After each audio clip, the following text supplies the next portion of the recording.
Okay. Let's see.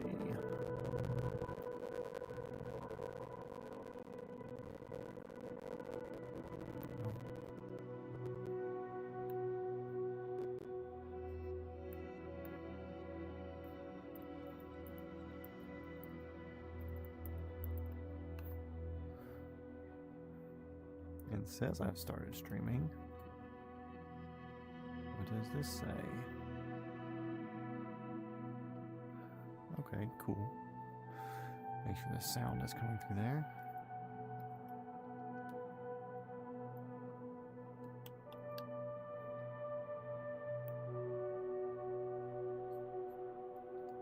Cool. Sound seems to be working.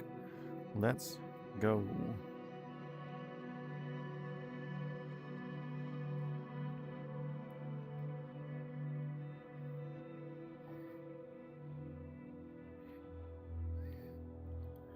I'll just post it to Instagram. I'm not going to worry about the Reddits or Discords or anything like that.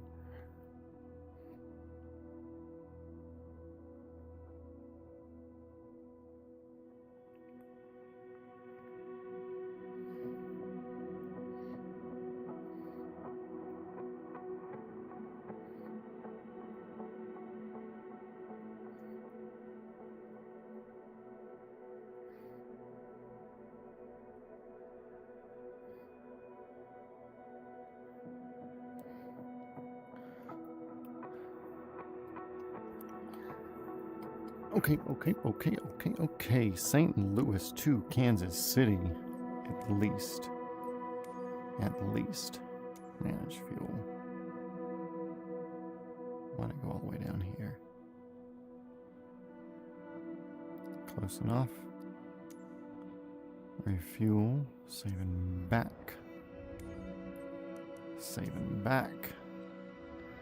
Should have plenty of range, except we're not going in a straight line today. We're going to play river things. I've got the time. We were a little late getting home, so I'm putting myself back to where I wanted to start, around 6:30. Give us a nice little bit of a sunset flight. Don't know if I should have clicked this already, because the loading times here is going to heavily affect us.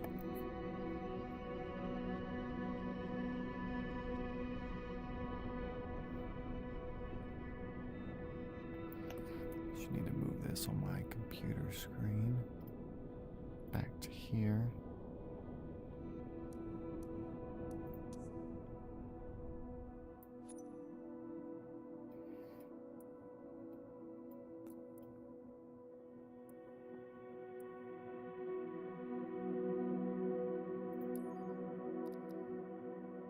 Let's add that in there, because it's basically a halfway point anyways. If we want to. Oh, and let's let the internet slowly do its thing. So let's get started. For anybody that's going to be joining or coming in and watching this. My name's Matt. I'm an aspiring real-life helicopter pilot, and in an effort to keep myself from going stir-crazy at home, because my current job is in a hiatus, the film industry, I am going to be flying around the world. A couple of things I'm looking to gain from this. First, it's going to give me basically the cheapest thing that I can do to do. I'm not going out, I'm not spending, I'm not doing all this stuff that's going to end up costing me a lot of money. This is, for all intents and purposes, free. I've already paid for the computer and the sim and the peripherals and everything, so this is just going to be me doing this to save myself money. Two, I'm getting small bits of practice in here. Of course, it's not a one-to-one comparison to the real thing. Also, every bit that I do here, since this is on my main YouTube channel, will hopefully go towards hours and people and subs and views and whatever on here. While I'm not looking to be a YouTuber, it would be nice to have a secondary income to where I'm not as dependent on the film industry. So, there we go. That's my reasons, and we're going to get into it. We're going to fly an Airbus H145 from Hype Performance Group today. I purchased this helicopter model back during the Microsoft Flight Sim 2020 days.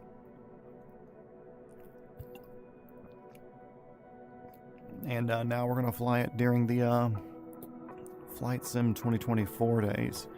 And we'll hope this doesn't mess up, because sometimes the add-ons do or can have a bit of a negative effect on the sim running itself. So, we'll see how it goes.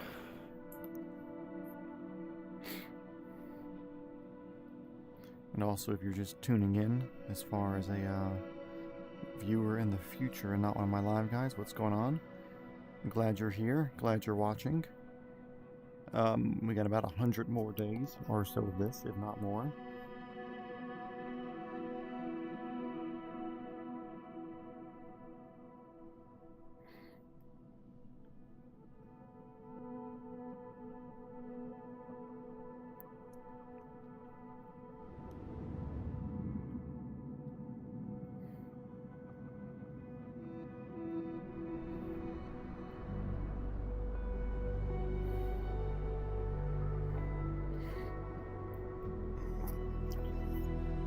Here we go, in a beautiful machine parked way too close to a building.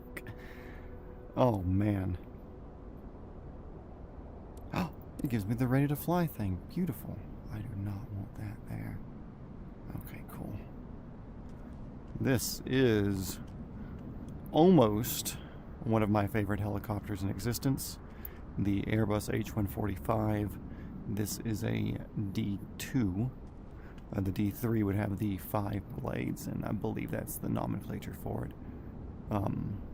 Before that, it was the EC-145, the Eurocopter, and before that, the BK-117, and these are all technically BK-117 still, because it's all running off the same family. This is after Airbus has taken over, so they've kind of changed the name a little bit.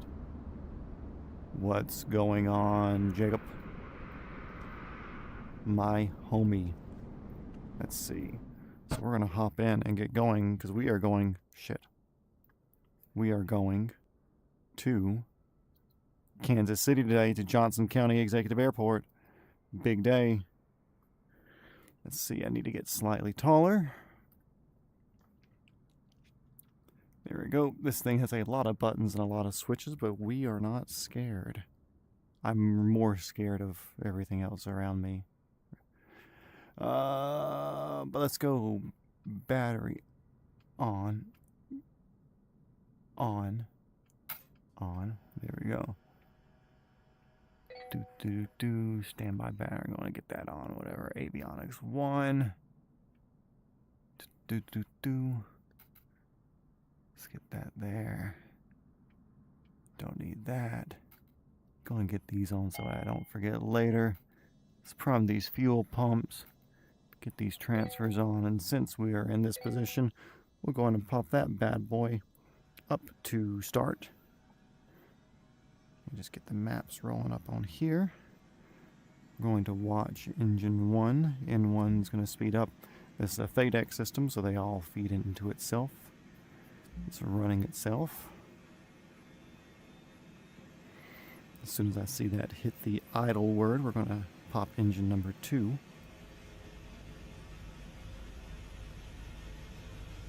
There we go, that's an idle.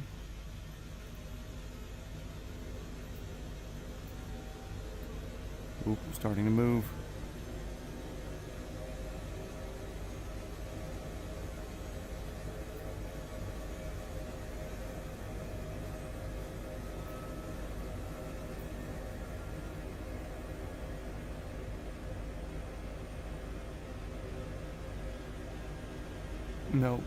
Nope, that's not what I want.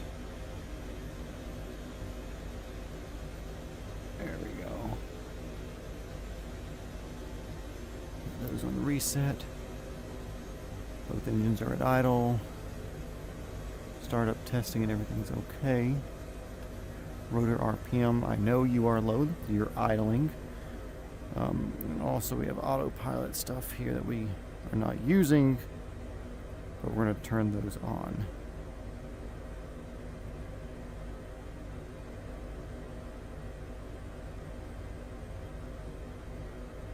Oh well. I'll turn you up. Turn you up.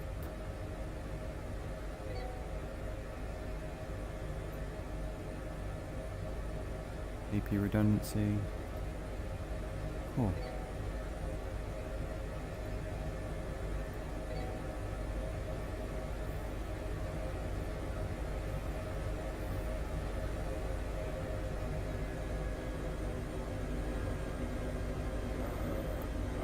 That's why.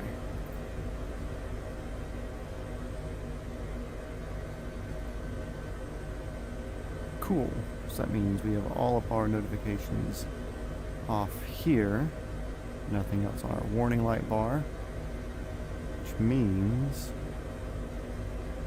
we are good to party. So first off, we need to very carefully get ourselves away from this horrible parking position. So I'm going to go ahead and preemptively pull backwards on my cyclic. Get everything good to go.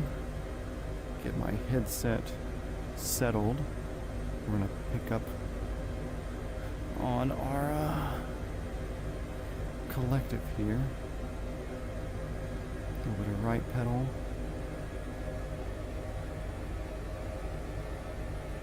Thank you for parking me there, Signature. Much appreciated.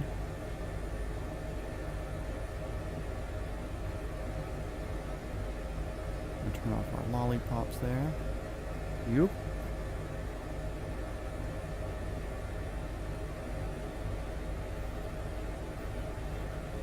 St. Louis traffic. This is the German search and rescue H-145 that's over here for some reason. 42069. We are heading out northeast, keeping north of the active.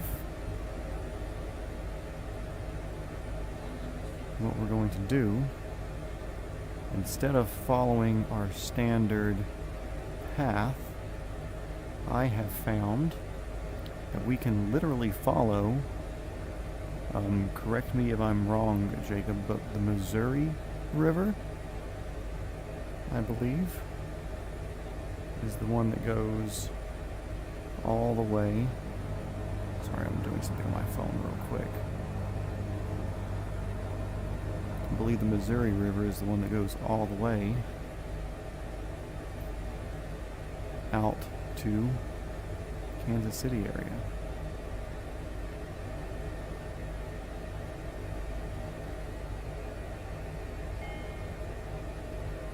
Yeah, okay, I'm asking for some torque. Kill me.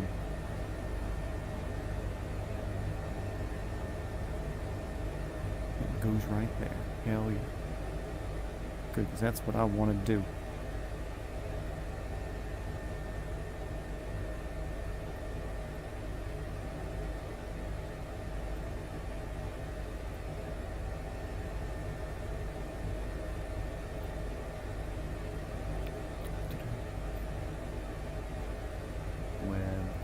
Map. Let's hope this doesn't crash.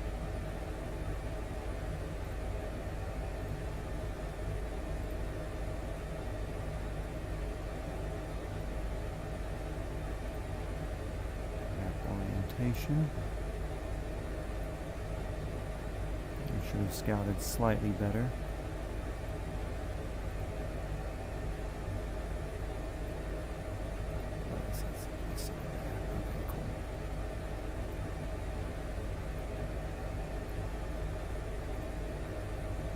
This one kind of goes to the south a little bit, and then it Jefferson City goes north,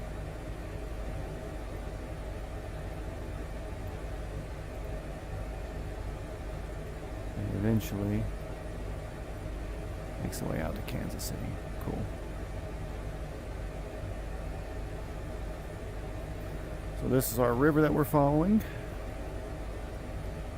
easy, chill, slow flight. About 4 hours by car. I don't care what that translates to in a heli.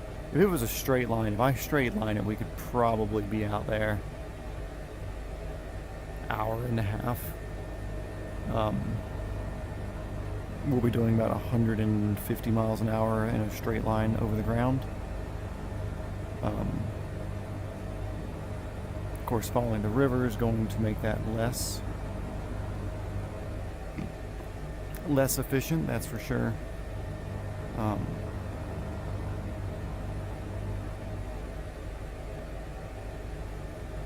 But that's part of the adventure. And it's a bit more exciting than doing it the other way. So that's kind of what it's about too. Like, I could easily, I'm not gonna say easily fly around the world, but I could more simply fly around the world if I wanted to. But I'm saving landmarks and stuff for a reason, because I want to do something a bit more exciting. Yeah, okay, quiet. I know we're slightly over on the torque there. I'm double checking my Google Maps because I can check it easier. So don't mind my flying, don't mind my flying. Yeah. Cool. Man, if there's a way I could like link my Google Maps from on my phone to this, that would be so good. That would be very good. I would very much enjoy that. Somebody figure that out. And I don't think I'm going to follow the river perfectly. I'm going to try to keep it in sight the entire time.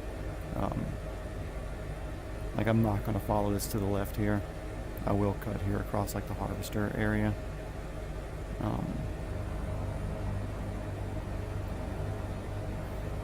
But I figure either way, it's just going to be more scenic doing it this way, you know. There is a weird thing with this helicopter, with it having the autopilot, auto trim, and all these systems. Is that another little airport right there? You know, actually, we're going to do a quick detour first, real quick. There is a place that I would like to show everybody. Now, we have done this particular place before,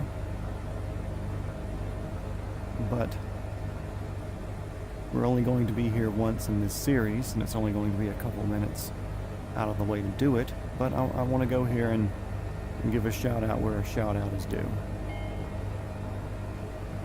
Yes, I know, but you're still at 70-something% torque. You know, you're not at 100%. I'm not asking that much from you.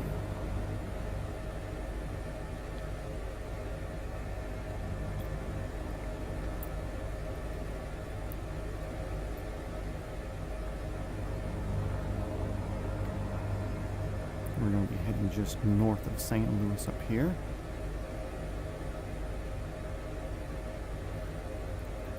I figure we have enough fuel up in this bad boy to play around just a little bit. And if not, we have a good halfway point to stop and top off. There's since we're basically following the highway straight from St. Louis to Kansas City, there's a lot of municipalities and stuff that we can stop at and check out.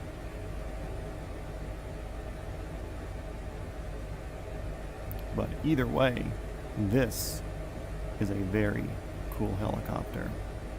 It was definitely one of the pricier ones that we buy aftermarket.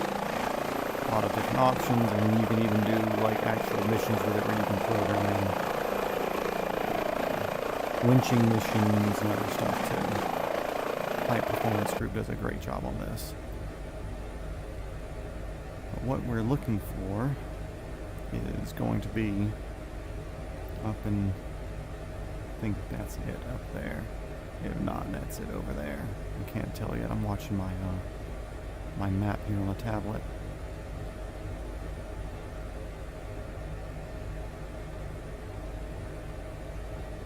Such a smooth flyer too. It's almost too quiet. Huh.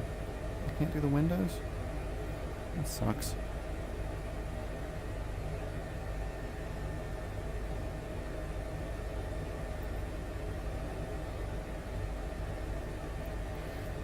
so basically dead ahead of us is what we're looking at. We're going to be looking at that spot there.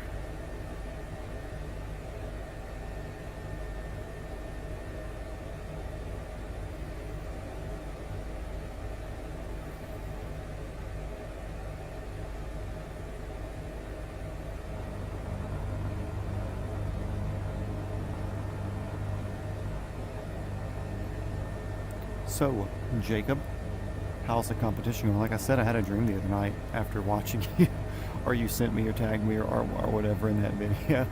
The next freaking night I had a dream that I was shooting, or that night I had a dream that I was shooting competition. So maybe that's a sign. Maybe I shouldn't work on getting out there and doing it.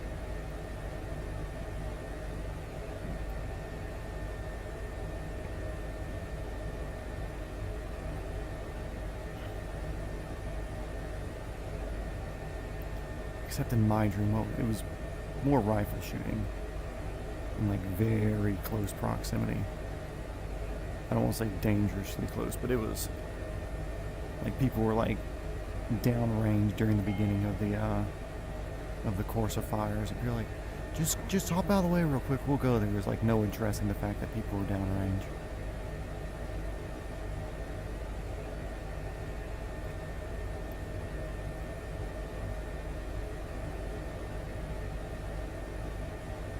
Eighth overall is not bad, because you just started like, what, a year ago? Because I remember you talking to me about it. And I think my words were like, yeah, just totally get out there and do it, exactly what you just said. I just wish they were closer. That's the thing for me. It's everything is so far away for me. Like nothing is convenient.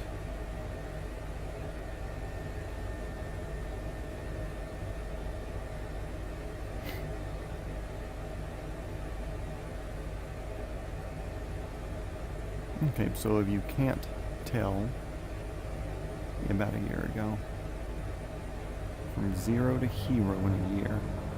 Of course, I'm assuming, and I know you were a good shooter beforehand. People who have the mental capacity to be a good shooter, and that spend enough time to think about it and research it and like understand all that stuff, they're usually significantly better than somebody who just thinks that they can be a good shooter because they're a guy. You actually have the mindset of protection and everything as well. Sean, what up, what up? Man, my group's full of mods now. Maybe I should demod one of you guys. Let you fight over it. No, y'all are both cool. That's why you both have little wrenches next to your names. Okay, so if you are unfamiliar with the St. Louis area airports, or if you're unfamiliar with internet famous helicopter pilots, you may have not have seen Matty LP, or STL River Helicopters, on Instagram. Yeah, I think Matty LP is his YouTube name. He's the guy with the dark blue Robinson R22, and he like flies to McDonald's, or he flies to go camping in it, or running little errands, or going to go get food across the river over here. Anyways, this is the home airport of Matty LP. I've actually chatted to him a bit too, just about ownership of helicopters and stuff like that, because that's something I am looking into for the future, because I think it'd be a great way to get hours. Stay on the path there, homie. Goodness. But anyways, most of Matty LP's videos start right here out of this hangar in front of us, or just out here in front of it. So if you ever see any of his videos of starting a helicopter in cold weather, or like ASMR helicopter start and take off and whatever, it all happens from here. So yeah, Matty LP, shout out. Berlin, what's going on, Bellini, Bellini, Bellini Weenie, or whatever the name is on Instagram. But yeah, that's Matty LP's place. I'm going to set down real quick to show Sean and Berlin this whip that I got here. This is the model of the Airbus H145D2 from Hype Performance Group, which this is actually the first time I'm using the helicopter that was in the thumbnail.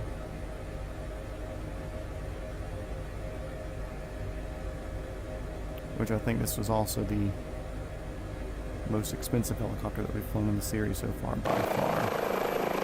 I've got the German search and rescue livery set up on it. Got some people riding along today. St. Louis to Kansas City. Picking back up. Right skid comes up first. We've got a lot of power. We got 2 engines. Got a lot of cocaine, and we're ready to fucking go. That second part was a joke. I am not ready to go. But instead of taking a straight line, I'm sure Jacob or anybody from the area could tell you, there's not much out here.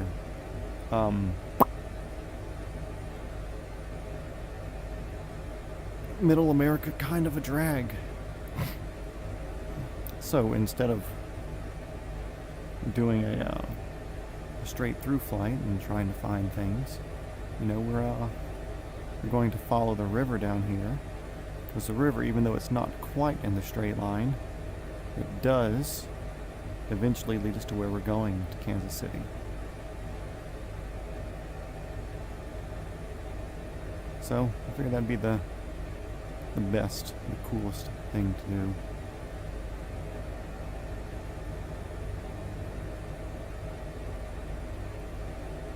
Oh yeah, this is what I want to see, chatting.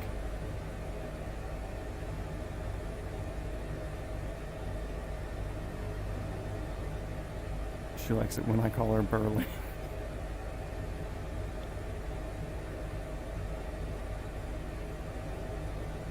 Yeah, Western Kansas, that's tomorrow's thing. So, I don't want to say I'm looking forward to it, but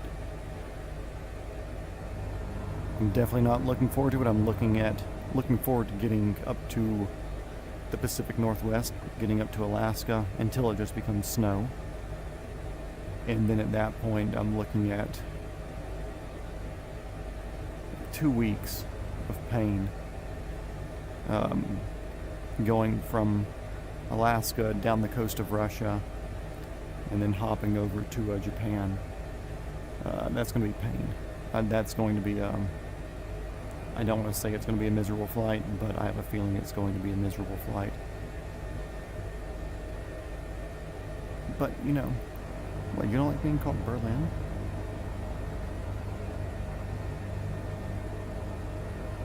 F-16 for Western Kansas.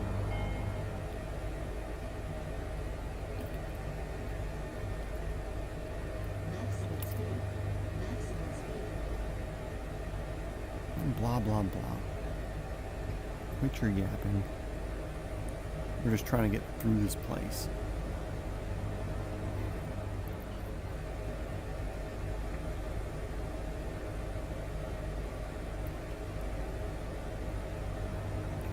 Okay, cool. That's that bottle of Gatorade done. Gives me room to pee later, but you don't know that. Now I can actually focus on flying.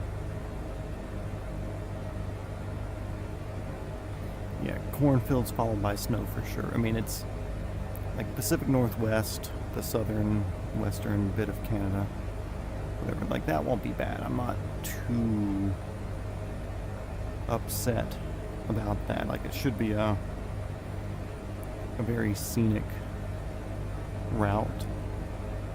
I did try to plan in some scenery. You know, we're going through the northern bit of Yellowstone and Grand Teton, and Billings, Bozeman, kind of up in there. Should be nice. I think we're doing Mount St. Helens on the day when we're near there as well. So, yeah, it won't be that bad. But this part here, ugh. torture. I think I'm going to throw some altitude at this though. Not because I don't want to fly low and fast, but to help out some loading, because I'm sure you can see it being mildly glitchy or jumpy, where everything else is moving at a decent speed, but the ground is not having the same refresh rate as everything else. But that's okay.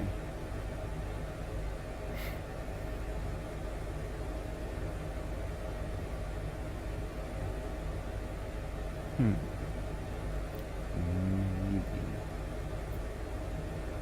Yeah. Oh, also neat thing with this, we have high intensity searchlights, so I have like a controllable laser beam of a freaking searchlight I can turn on. And beam around like this. But I don't know if I have it mapped in this game. I have it mapped in 2020 where I can use the trim buttons on my cyclic. But I don't know if I have it yet mapped on this, because it's very specific since it's an aftermarket model. Now the first couple of days go. First 2 days went good. First day we did the Airbus H125, the A-Star. We did that from my home airport, Henry County, Georgia. The one by the racetrack down here, we did from there to Nashville. On the way up, we stopped by a more executive-ish sort of airport, Peachtree DeKalb, because I have a homie that works there, so we kind of dropped by where his hangar of employment is and said hello. We flew up by Helicopters Express, which is a helicopter company that used to be mainly based there at that same airport, but they bought 300 acres-ish up in northern Georgia, and swung by their facility, which is still showing its chicken coops on here since it's new. Land scouting for Dollar Generals, I forgot. And then we flew through Cloudland Canyon, which is northwest Georgia. Belen pointed out that would be a great spot for a Dollar General. She's not wrong. From there, we stopped in Jasper, Tennessee, picked up some fuel, ran by a neighborhood that would be super sick to live in Kimball, Tennessee, just next to Jasper. It's like a plateau next to the Tennessee River Valley where they built a nice neighborhood on top of the plateau. Houses are like $2 million or something like that. Wild. A super good view. Then from there, did we hit anywhere else on the way up to Nashville? I kind of crossed over like Monteagle and stuff like that, but I don't know if we stopped anywhere else north of past all that.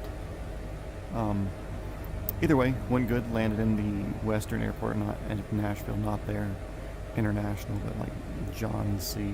something or whatever their executive airport is. So that went well. Next day we did up to St. Louis up here. There weren't really many things to look at. We went by a place called Garden of the Gods, which is like some rocks in the mountains. Wasn't rendered in too well here in the sim, but we still went through there and it wasn't that bad. And then shot up here to St. Louis and flew through the arch. And I definitely didn't talk about socioeconomic issues that would cause St. Louis to be one of the murder capitals of the country. Because I would not understand any of those issues that would lead to that. And that's beyond me and what my privilege allows.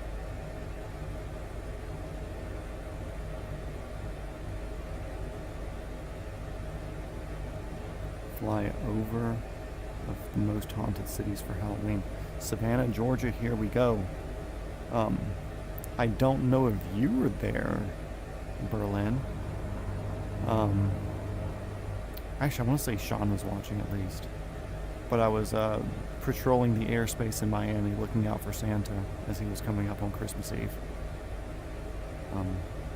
Did not see him. Also did not give me presents.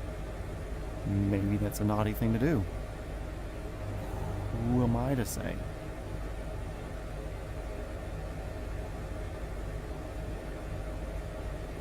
Make you a mod? No, right now, Scon. Scon. Sean has the power over you, and we're going to keep it like that. Until he does something to, I don't know, maybe Sean upsets me.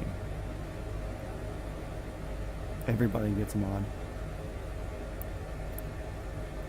Okay, can y'all make polls, or can I make a poll? I know you can do polls on these things. Is that a thing that y'all can do as a mod? I don't know, I just know I've seen streamers do polls before.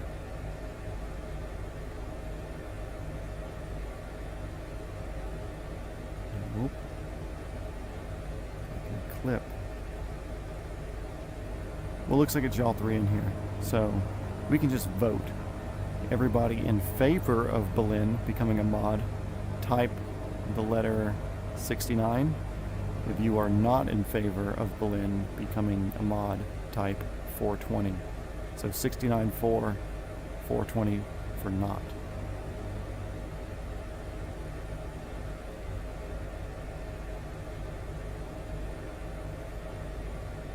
Oh no, who's that alt? Well, that's definitely not me that typed 420. That's crazy. Well, see, now she'll freaking ban me. Ban my alt account from my own stream. Here, I'm changing it. Don't be mad at me, Berlin.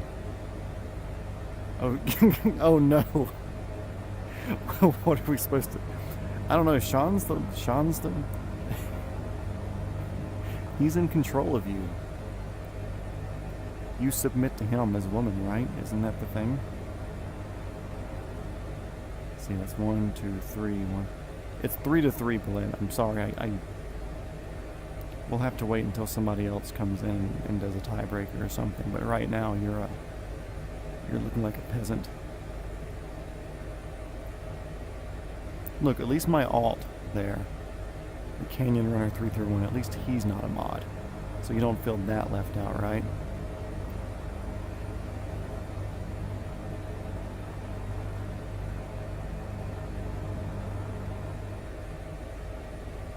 Why is my rotor speed degrading?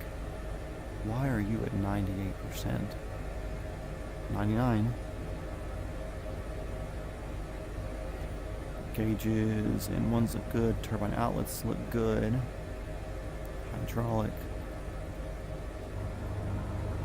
Engine oil and pressure look good. Main gearbox oil pressures look good. Strange. Well, see, now I don't need mods who get emotional. That's the thing, too. Now, what you do in private to take it out?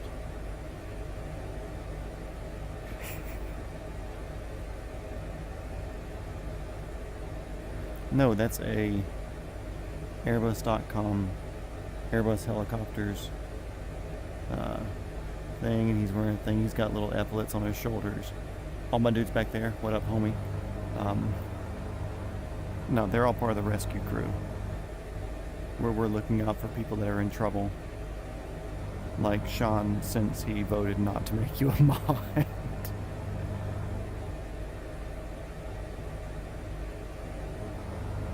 It's only partially because you're a woman. Or are you asking, are you emotional because you're a woman? If that's the case, then yes, that is the reason.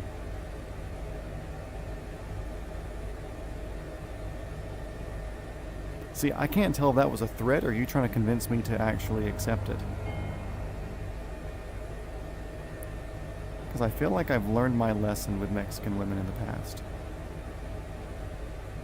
Or let me rephrase that. I've been taught a lesson by Mexican women in the past.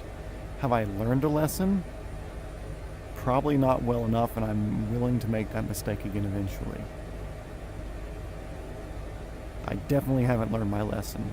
I need a part 2. Whose idea was it to fly to the west and into the sunlight at evening time?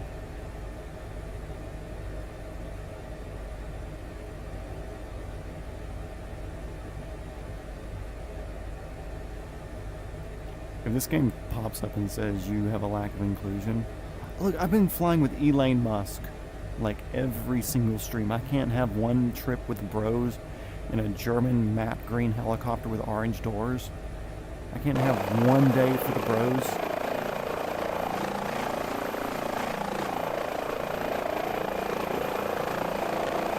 I thought even there's like a little heat out the back of the engines there. Also, I don't know if it's just me, but I think kind of the humps of the engines there on the side, I think they're kind of sexy. Kind of like little hips. Like, look at that.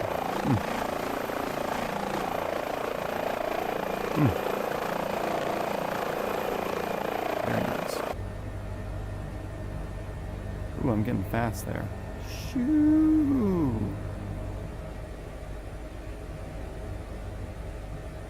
Door guns would be sick. Katy Perry also has money.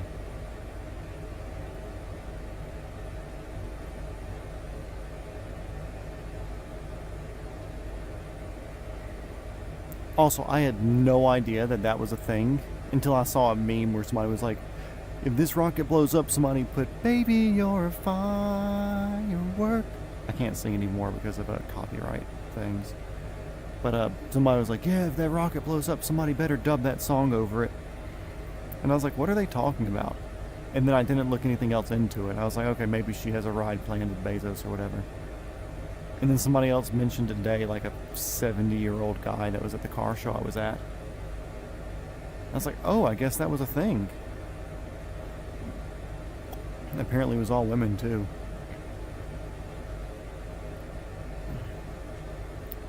This is like your 4th attempt to get me to play Armor Reforger. Looks like a giant... See, that attitude, Berlin, is why you're not a mod.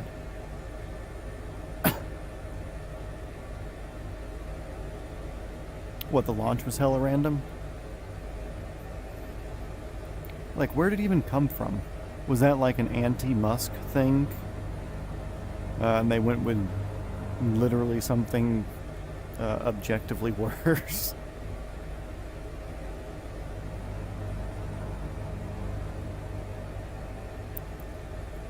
But at the end of the day, like, I'm not one of those guys that's like, oh man, fuck Jeff Bezos' little penis rocket. Guess what? Rockets have been shaped like dicks ever since they became a thing. That's literally what rockets are shaped like. And people are like, oh, well, it looks like a penis.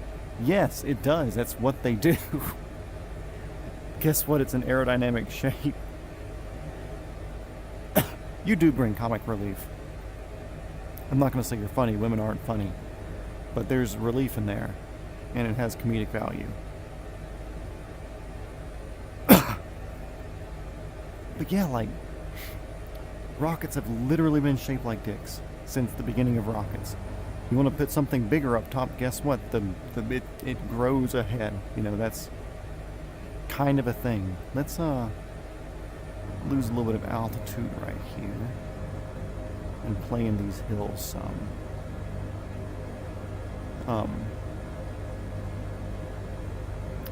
Yeah, that whole Bezos building a giant wiener to shoot himself into space, like, cool. So tell me you don't understand rockets. Just like I saw something today with Chuck Schumer, the New York senator or House or governor, whatever the hell he is, calling for an investigation of the helicopters, or for the company that had the helicopter that crashed. And then for an investigation or an audit or a dive into all of the other companies that run helicopter tours through New York. it's like, cool, tell me you don't understand the rules and regulations that are associated with the Federal Aviation. Ooh, those are power lines. Tell me you don't understand the rules and the regulations that go along with the Federal Aviation Administration, the FAR-AIM, and like how a Part 135 operation or a Part 91 operation operates. And the amount of red tape that they have to go through in the multi-year long approval process to be put in a position to be allowed to take money as a company to do flights, and the fact that you have to like build all these plans and have those different plans and procedures approved by the FAA. So like you have your helicopter, and even though the manual may say like, okay, cool, you need to do A, B, C, D, and E with a helicopter, you have to write your own version of what the factory recommends and submit that. And the FAA has to approve it. There's so much that goes into it. And this fucking politician's like, we need to audit this and make sure. It's like, cool, guess what? It's been audited more than just about any other thing in the entire fucking government. If there is one industry, or not one industry, one bureaucracy that actually like makes red tape that's makes safety happen, it's the FAA. Some of the absolute strictest and most ruthless fucking people as far as regulation and cross T's and dotted I's and everything. And we need to call and have this whatever, and they're like investigating all the other fucking tour companies and shit like that. And if anything, it was just a culture issue with the company itself.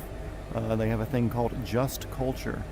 And what just culture is let's say I'm flying the helicopter here and I over torque the engine.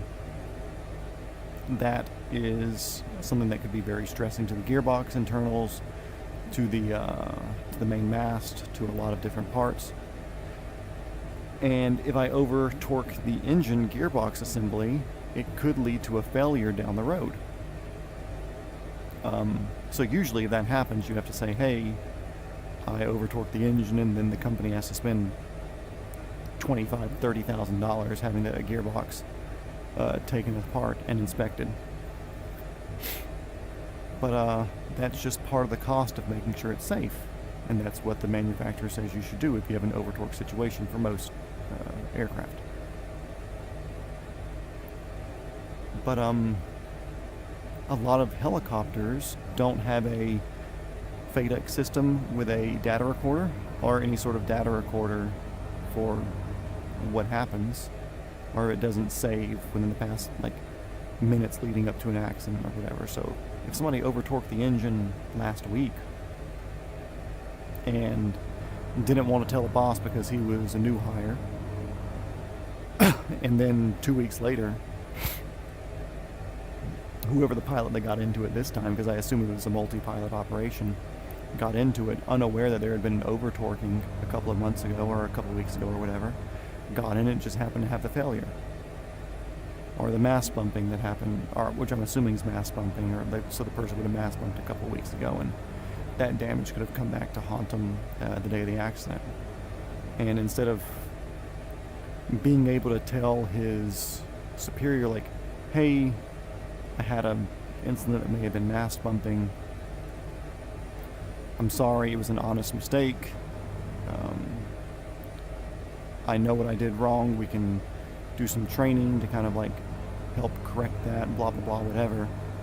Employers in the aviation industry are supposed to look at that and as a, I don't want to say a sign of respect, but like respect somebody for having the balls to walk up and say like, hey, cool, I just cost you $25,000 for this incident, but I'd much rather people be safe. And that's a very respectable thing to do. So if maybe that company didn't have a good just culture, whoever ahead of time didn't do it. So what Chuck Schumer should say is fucking nothing. Keep his mouth shut until the NTSB provides an actual incident report to where we can figure out what happened. And then if it was something where just culture was an issue, then address that. Like if you want to be a fucking oppressive state that's going to put in laws to micromanage everything humans do, And sure, put in something that says like, cool, in the aviation industry, just culture should be an accepted thing, and if somebody comes to you with an honest report of accidental wrongdoing, then they shouldn't be punished for that reason, you know? But what he's doing is fucking ridiculous.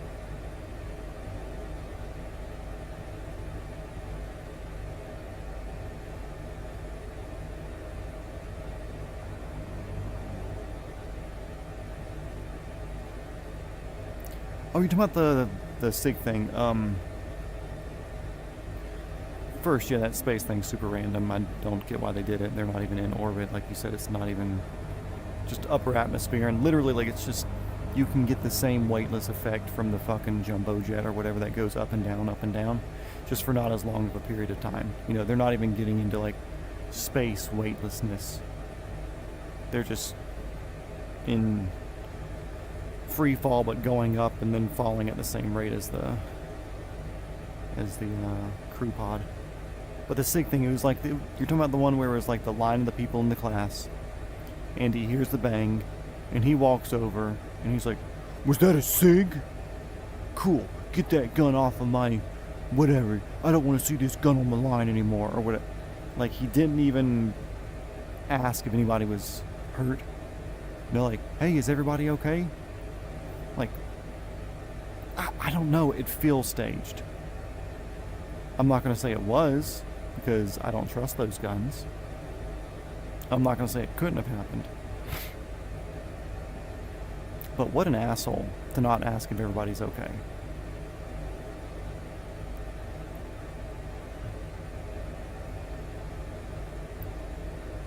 Sean, did you sell your 320? Didn't you say you sold yours? Or did you double down and buy extra chassis? I don't remember. It was one or the other.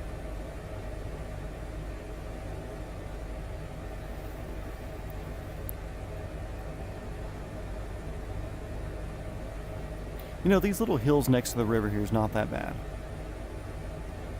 Missouri, not that bad. I was going to maybe go much further south from here, but I don't think I want to, just out of interest of time tonight. But like down here or something, yeah, that's Lake of the Ozarks right there. And I just don't think that's going to be worth the trip down from Jefferson City to come back up. Unless it's something y'all want to see, but then again, it's just going to be water. I don't think it's going to be that exciting. It's kind of more exciting to follow a river, in my opinion. G45. You want the new aim point model from Glock, or you just want to get a G45 then have somebody mill it and do it the right way? Because I've seen some maybe not so good cuts on the Glock slides coming from Glock. I forget who was posting it. But somebody had posted some less than favorable pictures of the Glock aim point cut not being perfect, leaving some room where it's like, okay, cool, this is supposed to fit in here flush, but it doesn't.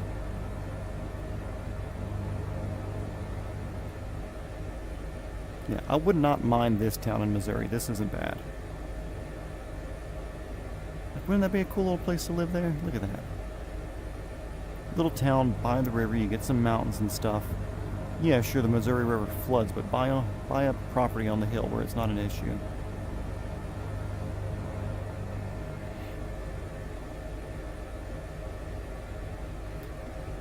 But yeah, there's a lot of people dogging that instructor for not even asking if anybody was okay. And they were calling out his fate because of that. Like, sure, you want to be the instructor that's like, has the viral clip of, hey, I was the one teaching that class with 30 people when the 320 went off. And I was the one who had the balls to say, no, no more. You don't, I'm going to white knight against this evil SIG 320 and we're going to put it out to pasture. Get this gun out of my course. Like, from an advertising standpoint, it looks like he could have faked it.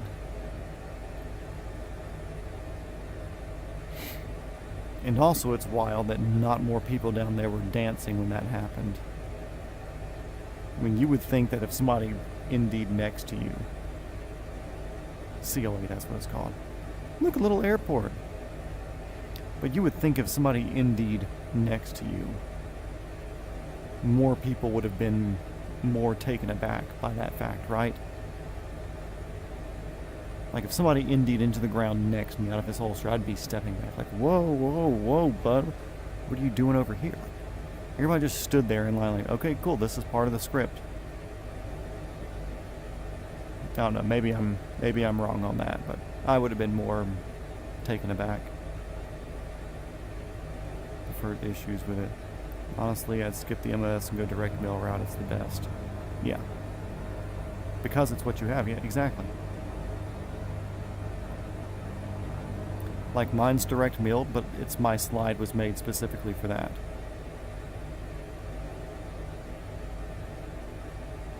Testing with customers, hell yeah. Who needs beta testing when you have a whole bunch of people who will pay you to beta test?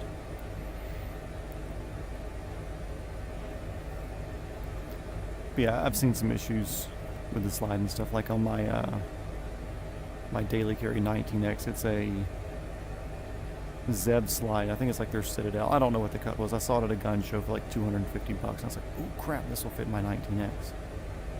And that's what I went with. Just based on the fact that it's freaking 40% off whatever retail was, and it was already cut for an RMR, which is what I wanted anyways, because that was the hot shit at the time. The Aimpoint P1 did exist at the time, but they were not as good as they are with the Aimpoint P2. Although I do really want to try the new Trigicon RMR HD or the RMR enclosed, but I don't think they fit on my slide. That's the downside. I think they still fit the RMR footprint. I think they just don't fit on the slide itself. I think that's the issue. I think the dude is an asshole based on what a buddy who was taking a class from him said. He should have been looking for injuries. But also, hearing a round go off while forward of the line would piss me off as well. Yeah, that was the first thing I thought, was somebody shot while he was ahead of the line.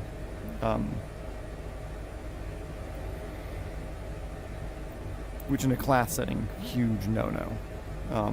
That's one thing that we're kind of trying to do on purpose with the choreographed videos. It's like, yeah, we want to have the camera forward of the line because anybody who we're letting shoot, we know is competent enough to keep the gun pointed down range. When you're moving, it's on safety and still pointed in a safe direction.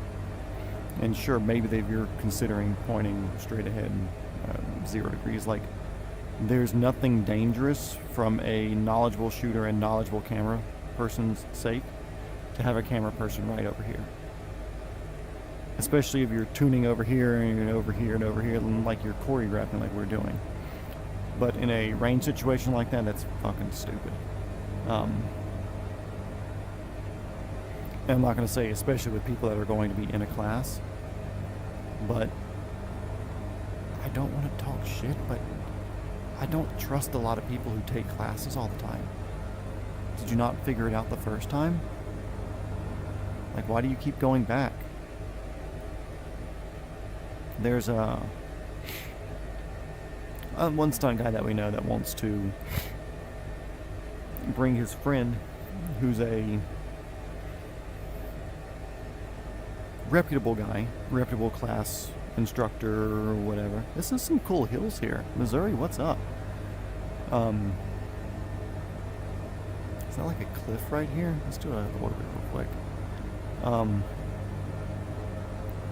But anyway, he wants to bring his buddy out to do some instructing at the range, which we're not really keen on because we don't want to make it. It's more of a stunt playground and personal training thing and not so much a class thing.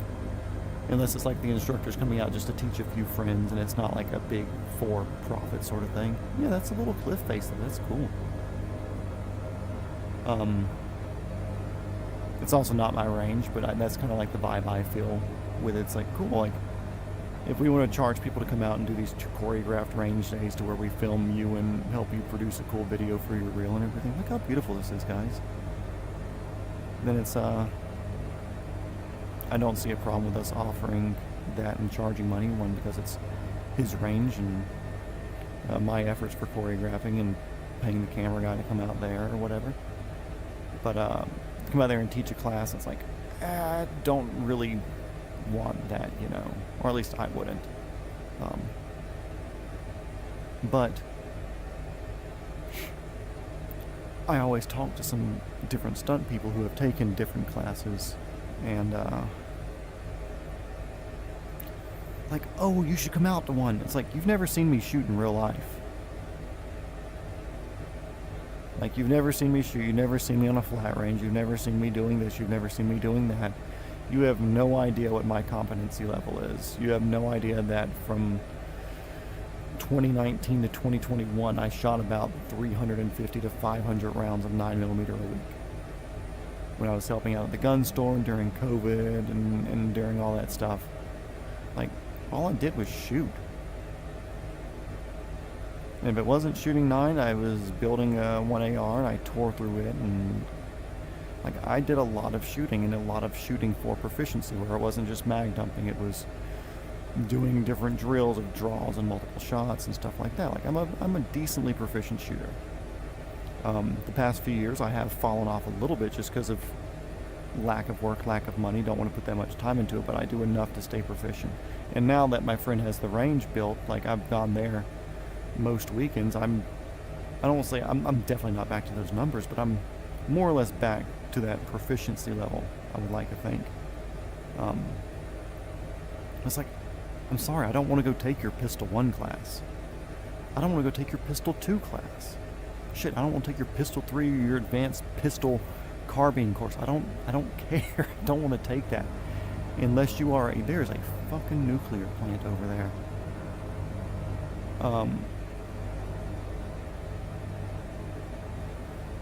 Like, unless you are a Grandmaster USPSA sort of person, I'm not interested in your class. Or unless you're a long-distance shooter, because that's something I am completely clueless about, then I'm not interested. I'm sorry. Like, there's nothing you can teach me that's worth me spending hundreds, if not thousands of dollars to pay for the class, to buy the ammo that you require for the class, to pay for the lodging and the travel and stuff to get out there. It's not worth it. I'm sorry. That was a bit of a rant there. You're welcome, guys. Let's see. Your reaction strange, but also hearing the wrong off. Guys, I want Glock perfection, not Zev perfection. The Glock can't come out of the box around anything unless it's like a Walther. Ew.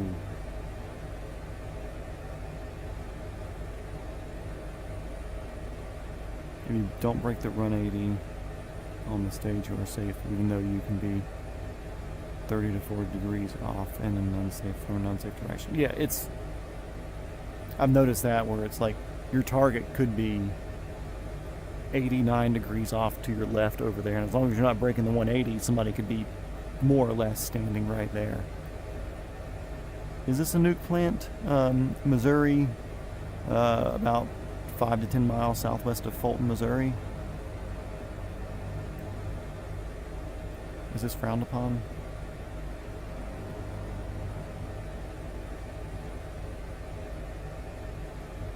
Let's fly over the cooling tower here.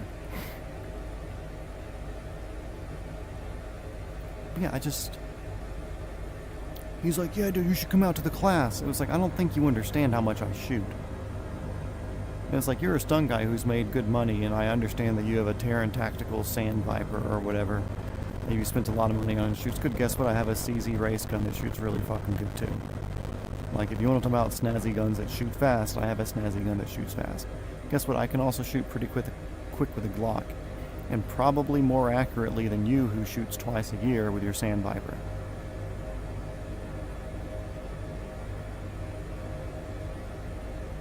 Don't crash the game. It's just a hole. Look, the shadow is a freaking difference in dirt color there. from the scan. Funny.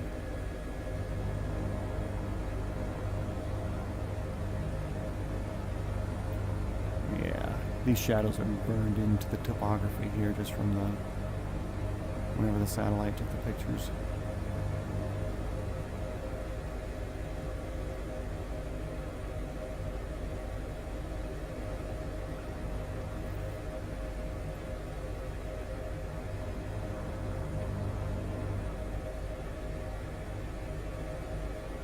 Let's see. The guys I shot with today are way deeper into USA. So me and I learned a ton today. And it was free other than ammo. Yeah, exactly.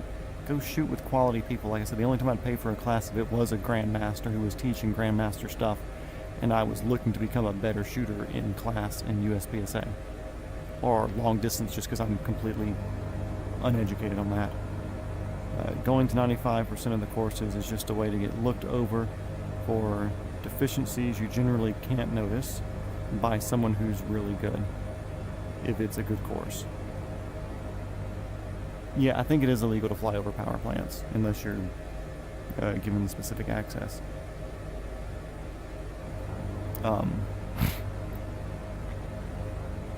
Yeah, like that's the thing too, like if you pick the right people to go shooting with, like Jake said, all the people that he went to go shoot with today was more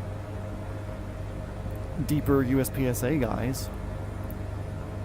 Like they're going to pick you apart and look for your deficiencies and things that you're doing wrong or whatever, just as much as paying to go to a course. If you just hang out with the right people, you can get the same thing out of it. And granted, some people don't have the luxury of meeting and knowing the right people or being in that sort of place. Luckily, I kind of exist in the firearms industry, even against my will. So I get to meet people and stuff. Like I've met and talked to Shane Cooley from the Glock shooting team, and I haven't got to shoot with him. That would have been really cool though. I've just been able to be around a whole bunch of people who are good at it, and I think another plus to it is thankfully I have a very analytical mind. So if I say, like, let's just talk about like the low left thing of anticipating the trigger, or just to the left from slapping the trigger, having the wrong finger placement, wrong grip, whatever it is. Like at the end of the day, the fundamentals are just the fundamentals. I mean, doing it in different positions is just the fundamentals in different positions. I would much rather do it myself or with friends who are also thinking the same way and looking for the same things. And if we can't see it with our naked eye, we have phones that can shoot 4, 8, 12 times slow-mo, and we can rewatch the string of shots in slow motion saying, oh look, you were pushing into the gun before you actually pulled the trigger. Like those are things that can be seen and figured out.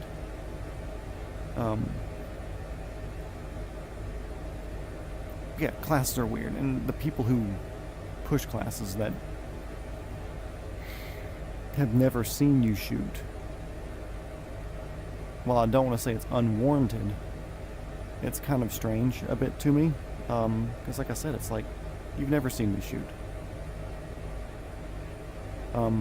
Because the funny thing was, I've had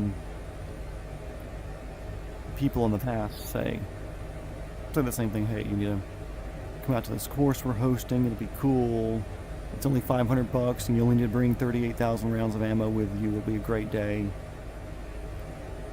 And they've said that, then after we had posted our more recent videos and we had showed them some clips that I still haven't posted, they were like, oh my god, when can we come out there and shoot with you guys? When can we get out there? When can we set this up so I can do that?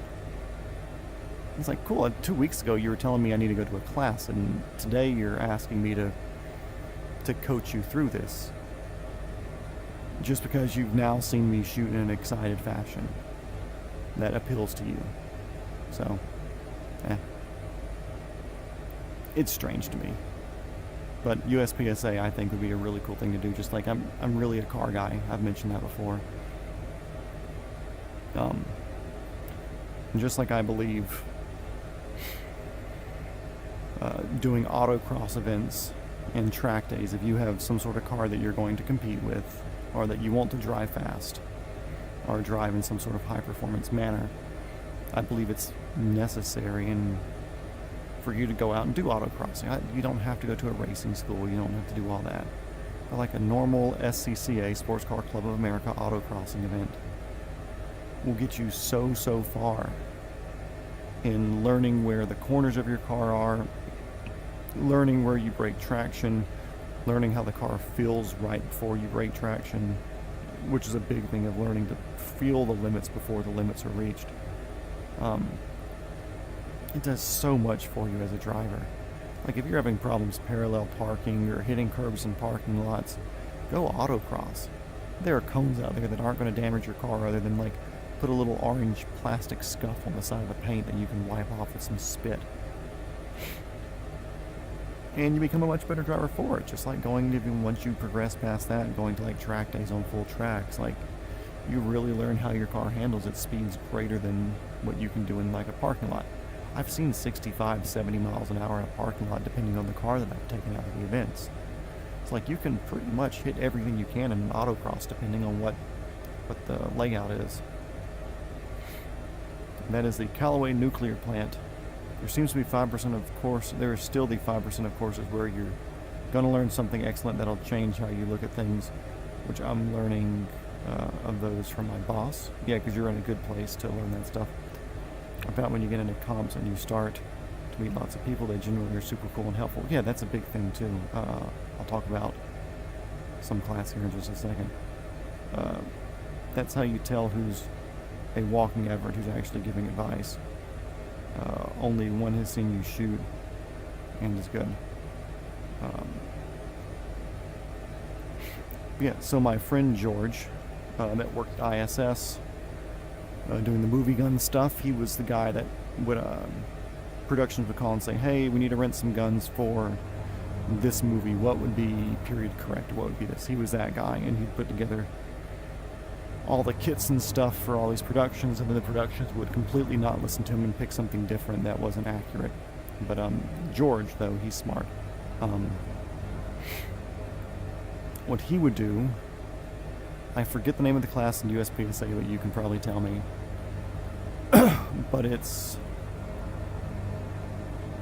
a class where you're limited to 10 round magazines. And I don't know if they did that so you could shoot it in California or a restricted state, but it's a 10 round magazine class. And of course he was from California, but I think he shot standard classes or whatever a bit, but he went back to doing that because it really teaches you course planning, and it teaches you knowing how many rounds you're putting down, when to plan for reloads and stuff, because he wouldn't always reload on empty mags. If he was going to be shooting 8 shots at 4 targets on one side, then running to the other side, and he had 4 more targets to engage over there with 2 shots each, he would reload on the run so he had a fresh mag. Like, yeah, cool, there's 2 dead rounds out of that there, the 2 left over. But he would much rather reload during the move because he wasn't actively shooting during that move. So he would plan that reload in. Now that's not the best for tactically learning how to feel when your gun runs empty, then going by feel and reloading, blah, blah, blah, blah, blah. That was just his way of learning to better manage the resources that he had, as well as, reloading on the move. Like, at the end of the day, it is a competition. It's not you're not in a life or death thing. There's the meme or the comic or something about the dude who's like I'm the sheepdog, so I go to this event, they have you start sitting down, so the guy's beeper goes off and I flip the table and I say, get cover, and I get down and hide behind the table and shoot and move and run and slide and get down instead of running and doing. It's like, dude, you're you're in a shooting competition. You're not in fucking war, like there's not everything has to be a train how you fight thing. This is just a train for proficiency. Just like I'm not going to drive limited 10. But yeah, it's not like I'm going to drive like I do doing autocrosses or track days, or like a motorcycle track day or whatever. There's a very rare occasion that I will ever push my car to any sort of limit that I get near in that scenario, you know. But if something ever goes wrong in real life and something happens, look, I can finally see the sun. It's just not a bright yellow sky. Yeah, if anything ever happens, I've already learned how the vehicle feels and put it in that scenario and inched it closer and closer and closer and found what the limits are. So it's not that big of a deal then. Jefferson City. Cool little place on the river. Let's little swing and check it out. I was kind of cutting this curve on the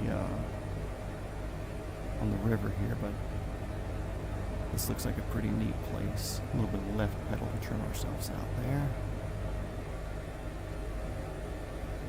Yeah, Missouri has more hills than I expected.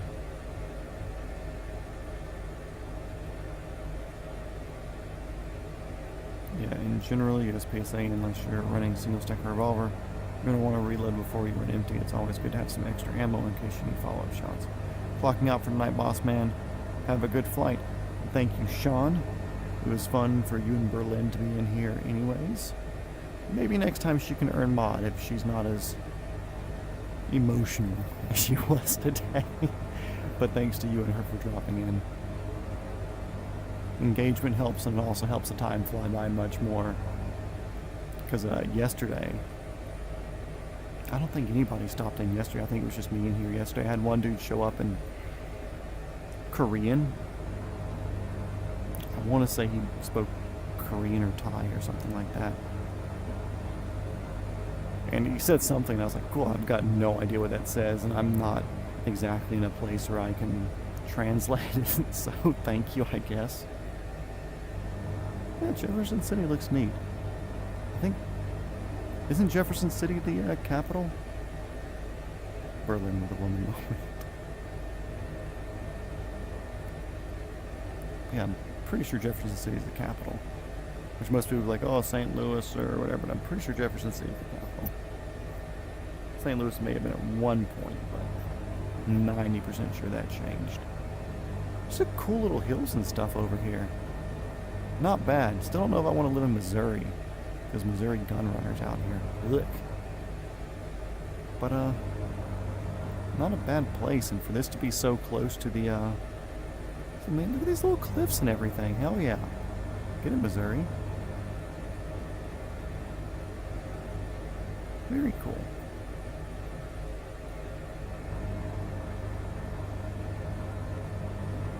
Okay, now we're more or less going to be punching in to get to Johnson. Fly over my boy. Yeah, shut up. I know I'm asking for some torque. Still wasn't at 100%. It's more than what you're happy with.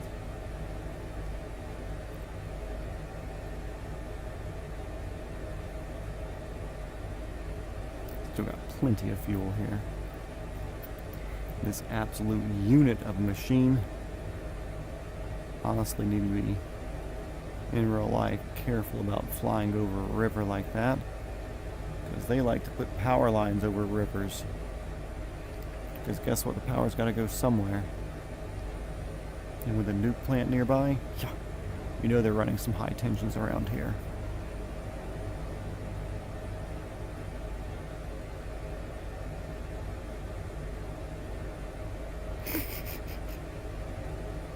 Like good shivers or like love shivers? Just making sure. Yeah, I don't think we're going to follow the river north of the highway. I think we're going to stick on our straight line, because I had Columbia Regional marked just north there as a midway point. Mr. Lampton, what up, homie? We're going to come down here and overfly your little fucking boat. Just because you have a silly fucking name. Terrain. Pull up. I know what I'm doing. Well, I might not know what I'm doing, but I have an idea of what I'm doing. Mr. Lambton. Woo! Mr. Lambton's a big ship. Holy ship. Okay. Mr. Lambton got hands. I was not expecting a car mover to appear in the Missouri River like that.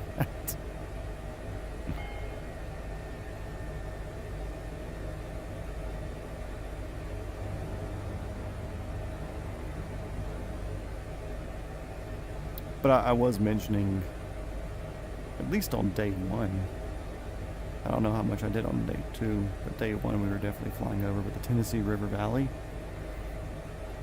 Like most people think of like river commerce in the U.S. being the Mississippi, but they don't realize that rivers here like the Missouri River and like the Tennessee River, if you go up to the northwest, rivers like the Columbia and stuff like that, they're big shipping channels where boats will come very, very far inland, much further than most people expect. And the states and companies and everything, they put a lot of money and time into dredging these rivers out to make sure they're clean and passable for ships like Mr. Lambton back there to navigate through it. I mean, Suez Canal moment. Yeah, dude, there was one yesterday that was just like slowly rotating in the river, kind of like halfway between Nashville and St. Louis. I forget where. But it was a straight Suez Canal moment, and I do plan on flying over that area of the Suez. I was going to avoid Africa completely, because it really doesn't help in the circumnavigation department of the Earth, because there's no exit, really, unless I do the northern coast of Africa, and then I just go up through Portugal, Spain, and then jump over to the UK, but then I don't get to see a lot of the European continent, which has a lot of beautiful land. But I do think that I'm going to go see the pyramids, get out to Benghazi, and then maybe backtrack just a little bit and head up to like Cyprus, Greece, and head up that way. But I haven't quite figured out that path yet. I figure I still have another 70 or 80 days until we get there. As wild as that sounds. Because I think the circumnavigation, I won't say record, because only like 2 or 3 people have done it, copters. It's like 254 hours. I don't know if anybody's trying to beat it in the sim, but 254-ish flight hours is the around the world thing, mostly because the big water crossings just don't happen. Not a thing, obviously, just for capacity's sake. There's just, you can't do it. You don't have the range. Even if I were to simulate having a big ferry tank or something, I don't think it would be worth it to make viewers sit through a 10-hour crossing of the ocean. It is possible. I think it would be possible to fly a helicopter across the Atlantic. I think it would technically be possible to be able to do it. It would have to be something like a 125, I believe, because it has enough carrying capacity payload to do a very large ferry tank in the back. And I mean, really, you would want passenger and co-pilot, but that kills your weight so much. Because I've seen people in like Cessna-sized planes cross the Atlantic. There was a dude from South Africa that flew up the coast of Africa because he built his own plane. It was like a kit plane, a sling airplane. Super cool looking kit planes. Like if I was buying a fixed wing plane, it'd probably be one of those. But they flew from like the western horn of Africa, hit that Canary Island or something on the way out, and then they crossed over to the Bahamas from there. Absolutely wild. And freaking like Cessna-sized airplanes. The current is super strong under the surface. If you tried to swim it, you'd be lost forever. Yeah. Like, I've low-key wanted to do a, like an informative video about the Tennessee River Valley, just because I'm not that autistically into it to where I'm doing research on it. California, Missouri. Let's go a little bit more right and avoid that. I don't want to be near that. I wonder what their airport's called. Is it called California Airport? Let's see. G. No, that's a field. Phillips Field. Yeah, dumb. Don't want to go out there. So does it show me anything far out there yet? Nope.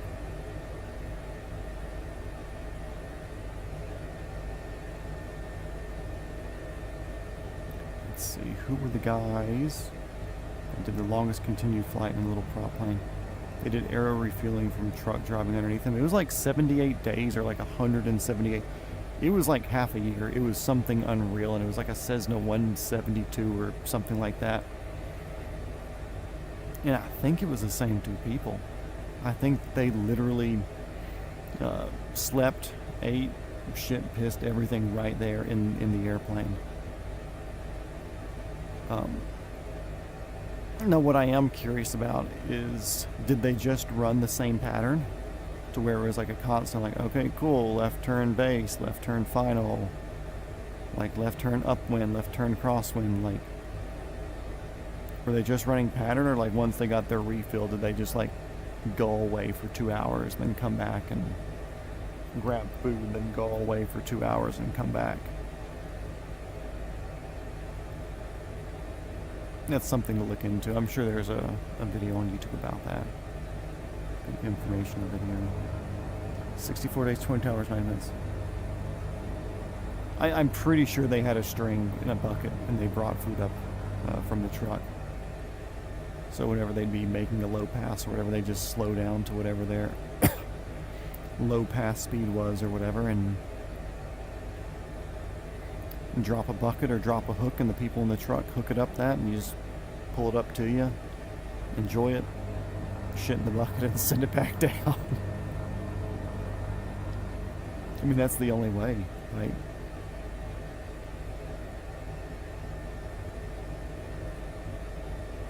$150,000 miles without landing. What's Earth's circumference? It's like 30, or it's like between 20 and 30,000 miles, right? I feel like it's something like that. But either way, like, good on them. Hell of an adventure. Dudes literally let their voices win on that one. Like, whatever inside their head was like, hey guys, you should, you know, fly around, you know, do a whole bunch of flying around. Like, whatever in them was saying that, the voices won, and they did.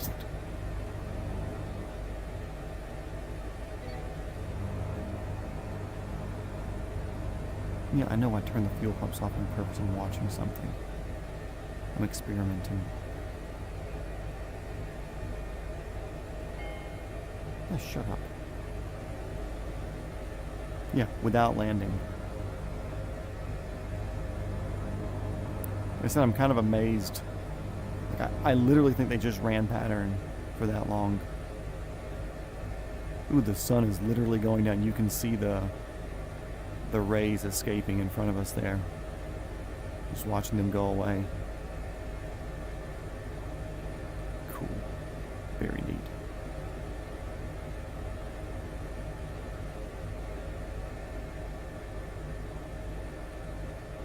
.46 left, 55 right, 525 middle, 522 middle. Anyways, I think I literally just leave these on, and that's when they feed in as they need to. I think that's how they work.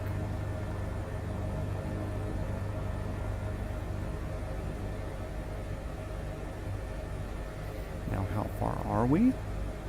I don't know. Well, we're not too bad. Especially since there's really nothing else to see now. We can just kind of like straight line book it. 24,000 miles they went around the Earth. Jesus.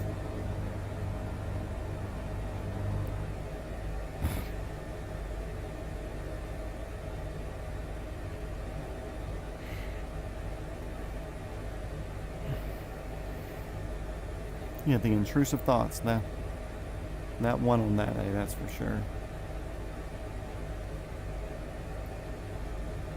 Dude, just like this flying around the world thing for me. Like, I don't want to be like, oh, my intrusive thoughts won, so I flew a simulator around the world. But it was like, cool, my show's over.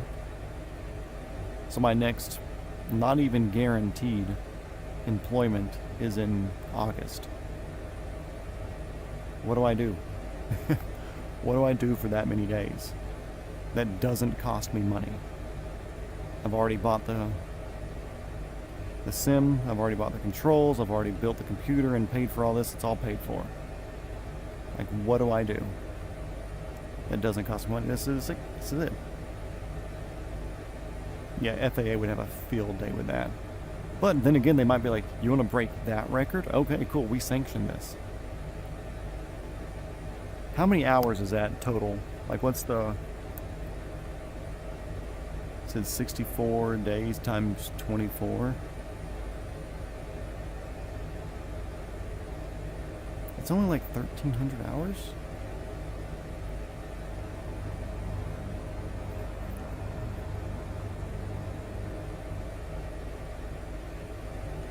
Yeah, I think it's like 12 to 1,300 hours, somewhere in there. Which, like, you think is a lot, but it's not.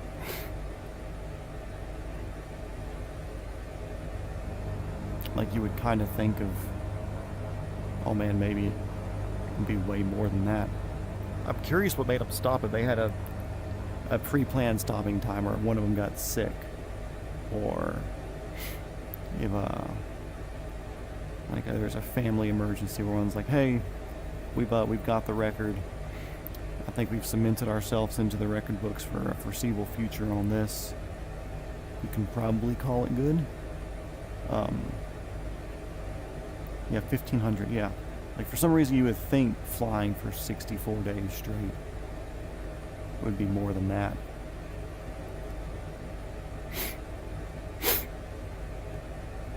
But, guess not. Never thought about it just pure hour-wise. Yeah, I'm curious what if they had a stopping point, or if Guinness was like, because a lot of times if you want to break a world record that's never been established, they kind of give you like a minimum. Like if you're just like, okay, cool, most free throws in 1 minute, and nobody's ever done it before, they're gonna like, okay, cool, let's give you like 2 a second. So to do it, you have to do like 120 free throws or something. Maybe one of them started getting too friendly. Bro, nobody's gonna know. Dude, once gears up, nobody knows the difference, dude. Just reach over. You do it for me, I'll do it for you, man.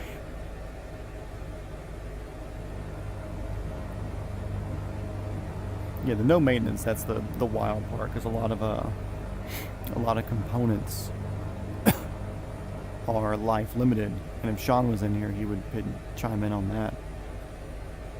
But like magnetos, for instance, they have like 500 hour, like you have like a 100 hour inspection with it where you kind of like peek everything over, and there's like a 500 hour inspection where you like disassemble the entire thing, and that's just on magnetos. Of course, those are running the entire time. So who knows, maybe they're less ran in. It's not gay, it's in the air. No, what was it, in the Sebring Art Discord the other day, somebody was like, it's not gay once anchors are away, talking about the Navy. But yeah, so like, your life limited parts that are like landing gear and brakes, those obviously you don't need to worry about that. The biggest thing is like, okay, cool, I hope our tires have air pressure in it when we land. I hope we didn't hit a nail on takeoff and it's just been sitting there flat the entire time and we land with a flat tire and roll over.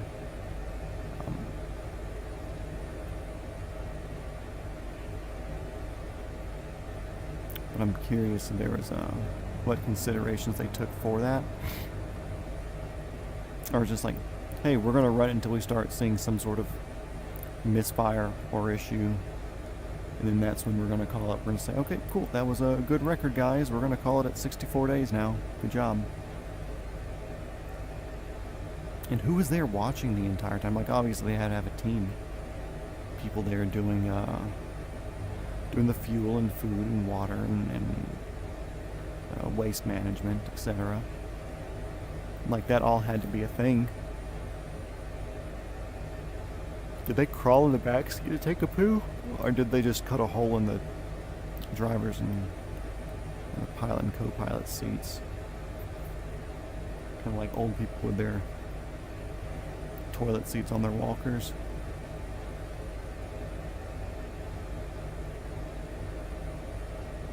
But I bet it would take years off. It's honestly not that bad. I don't check it that much either. Don't tell anybody. But I'm not a Patreon. But I still got on the Discord. That was a perk of being a guest on the show, I guess. Nathan invited me on.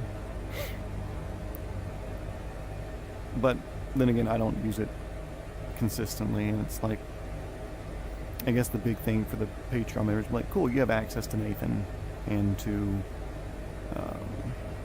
BR and to anybody else who comes on. Like, you can ask them questions or whatever, or anybody who would seem more. Sorry for the wiggling, I'm readjusting.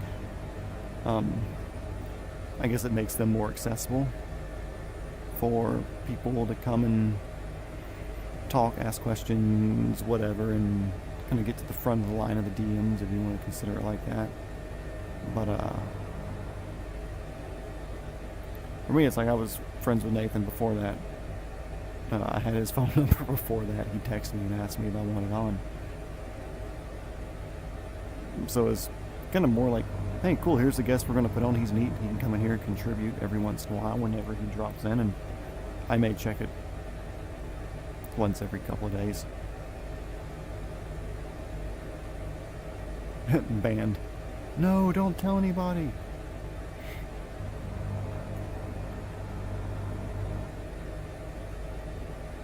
Like, what do I usually use the Discord for? Sometimes I'll post in the gaming thing that, hey, I'm streaming. Or like I ran the question by them of like, hey, should I fly around the world and stream it? And they brought up, one of them brought up like, hey, why don't you do it on Twitch and Kick too? And you probably already generally understand my thought process on this is, like, I'm doing this because I'm bored and I need something new. Also, it'll bring eyes to my YouTube channel, which I don't want to bring eyes to Twitch. I don't want to be a full-time gamer. I don't want to do any of that. I would rather bring eyes to multi-shot Matt of people who are into helicopters. And multi-shot Matt is a YouTube channel. So, I stream it on my YouTube channel.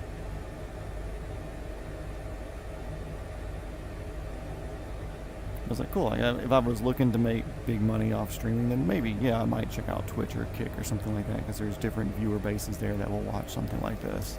This is Subway Surfers, but realistic. But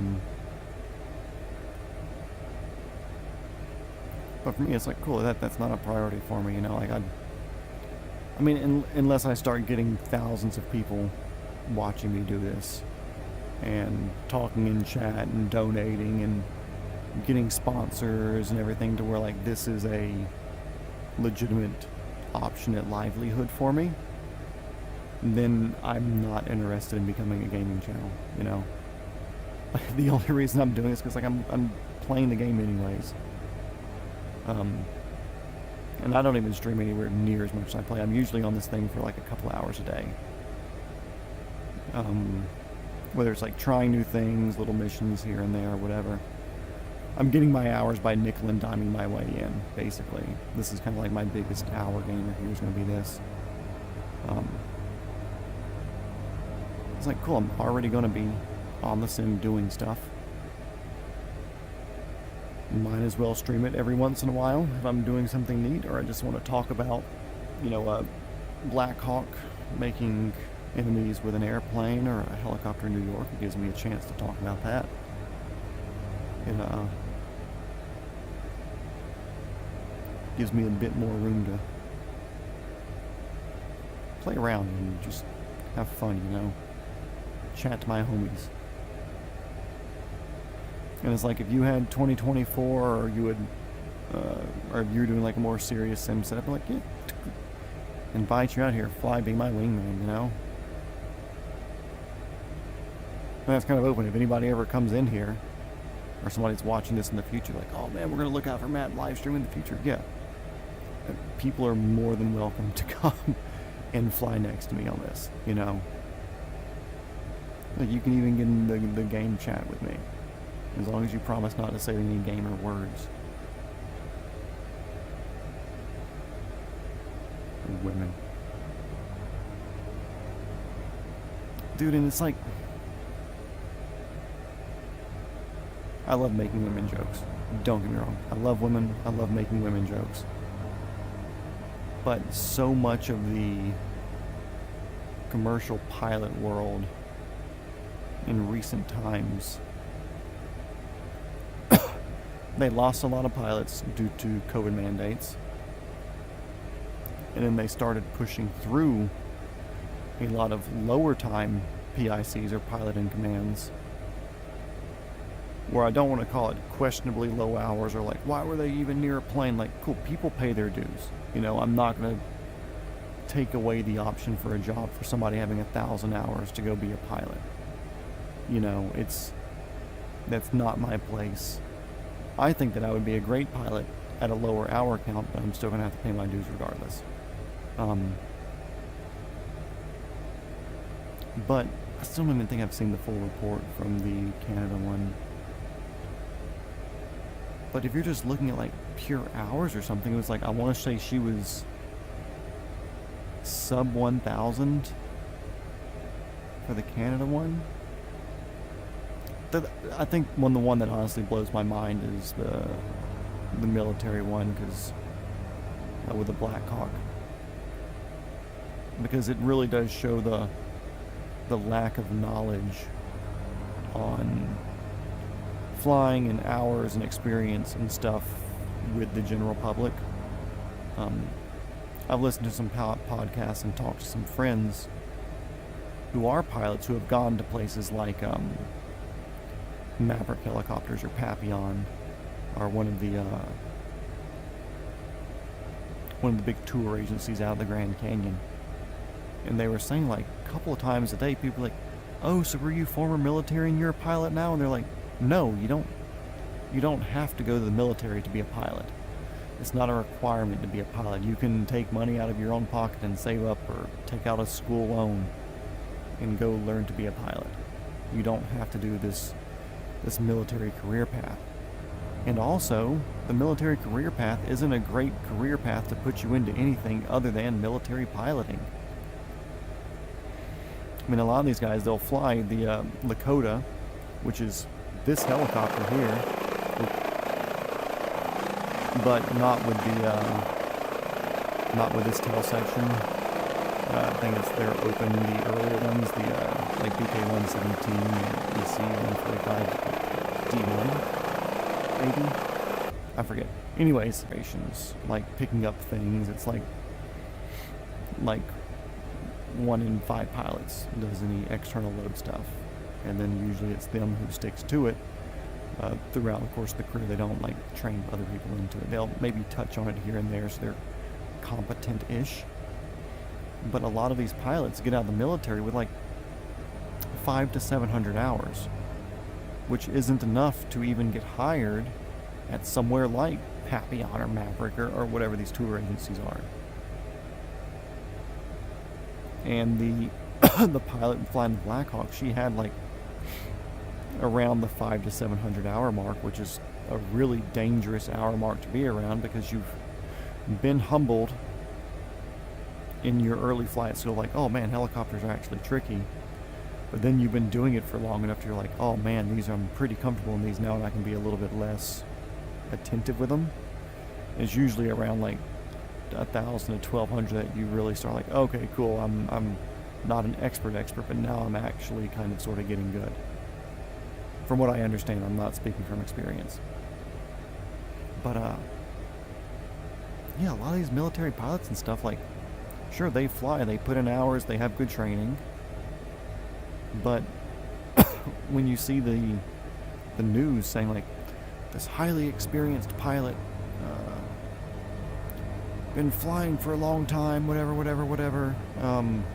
they were saying about her and the instructor or whatever. It was like, if you were saying, if it was any civilian talking about a civilian pilot, and you said, oh man, a 675-hour civilian tour pilot pulled in front of an airplane and killed everybody, they'd like, man, that is an inexperienced pilot. But since it was the military, they don't want to be like, oh yeah, most of our military people don't get over 1,000 hours worth of time. Yeah, they're not going to say that. So that's kind of a weird thing. Huge lack of, I don't want to say lack of training, they get the training, you just don't get a lot of the time that people expect you to do. They expect you to show up to work every day and fly helicopters, but really it's like you show up to work every day for your first few months, and oh cool, look, I learned how to fly, I can do this. And then once you learn how to fly, it's like, cool, now you're with your group, you've been given your station, and now you live in Kansas at this base and you fly once a month, and that's it, and your training's all you got. Either way, long way to saying, do you know why women are good at chess? You're a chess person. I'll be patiently awaiting your answer.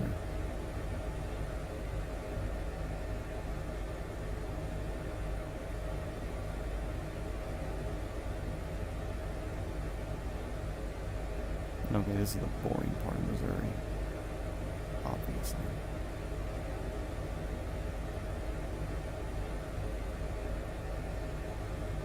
Come on, Jacob.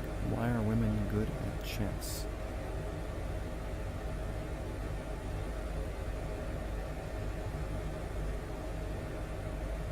And any future viewers, if you've made it this far into it and you know why women are good at chess, feel free to answer. And hit the like button and subscribe. And hit the little bell button or whatever people do. Like you've made an hour and a half into this or whatever. Like, you deserve it.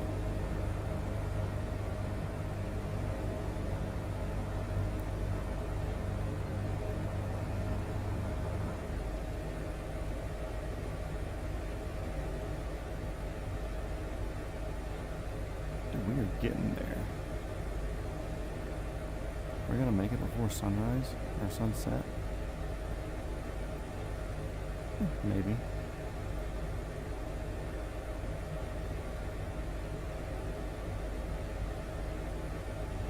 Uh-oh, Jacob has the sound off. I assume. Oh, he went pee.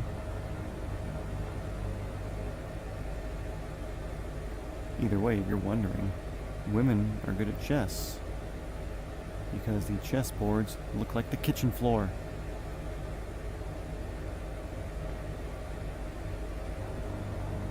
Did y'all like that? No? Okay, cool. Actually, I'm curious what these other dudes look like. Let's, we can do ox and back. Is there another person back here? Oh, hello.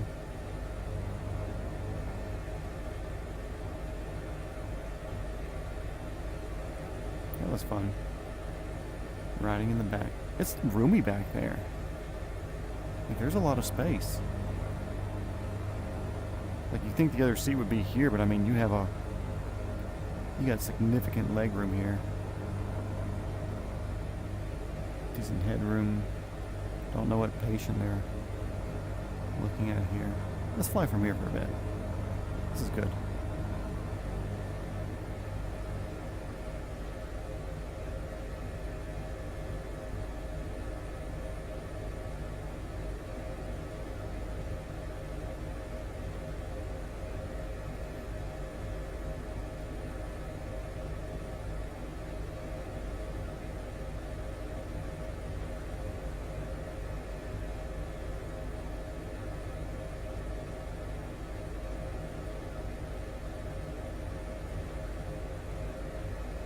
Don't like that. I don't have a window right there.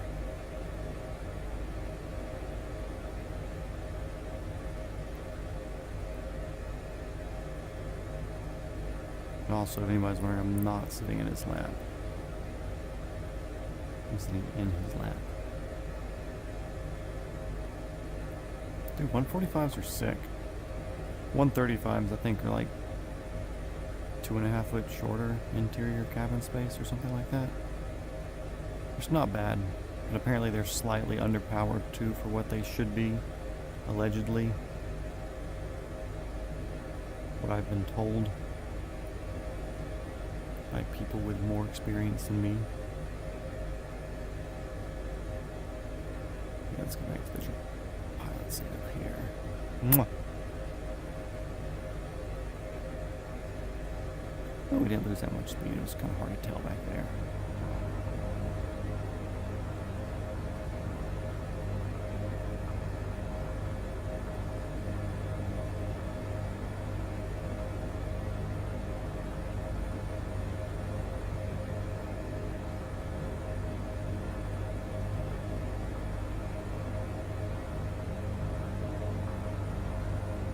Warrenburg down here to the left.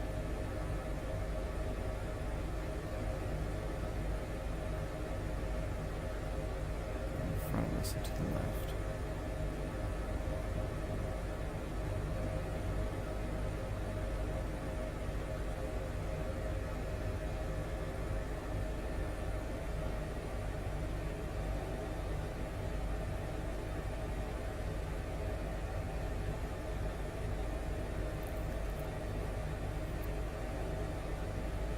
I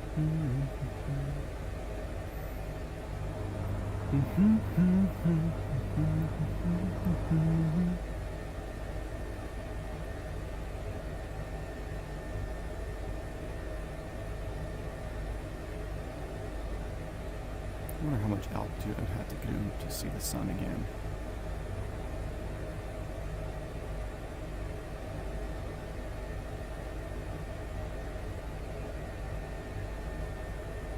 Possible in a jet, I would assume.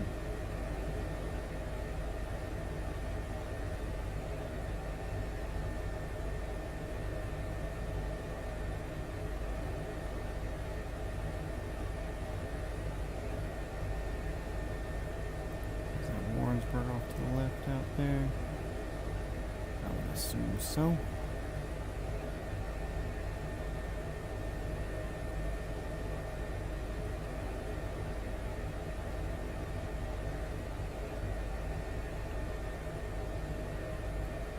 Actually, I want to gain altitude here.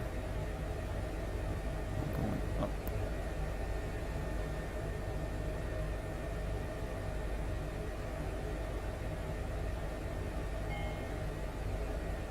Shut up, you're not being overworked.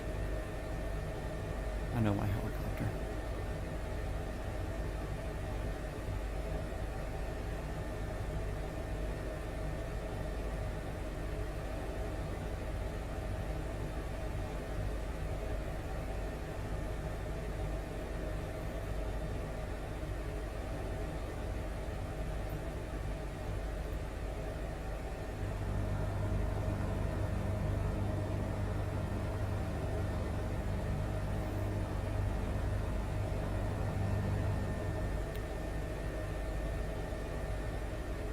I can see chat, but it's not updating for me.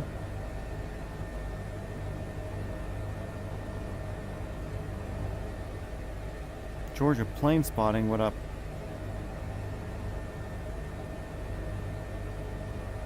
Now I see your comments. Give me a second, catching up on this.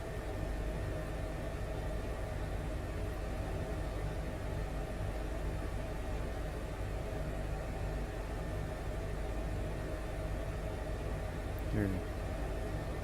I'm here now, won't be chatting much though. No, that's cool, dude. Yeah, I figured since you were modded, I was like, wait a second, I modded him, but I don't remember a Georgia Plains fight. That makes sense now. Georgia. Mr. Fan. Mr. Fan 350.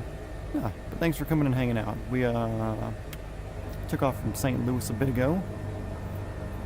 Kind of followed the river for a bit. Saw some cool cliffs. Kind of cruised by Jefferson City. Looked at the cliffs near there. There was a nuclear power plant. Jacob looked at the name. I think it was like Camden Plant or something like that. And now we're 25 miles east of our target city for tonight, which is Kansas City. And I think we're going to Johnson Executive Airport. But, yeah. Thanks for coming in, dude. Means a lot.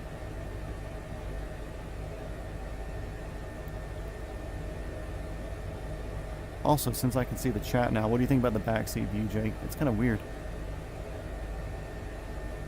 I don't know if Mr. Fan 350 saw it, but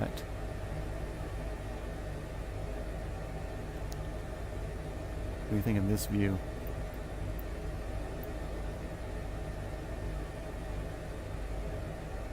Like, honestly, like, especially wearing the VR, like, I feel like I'm in here.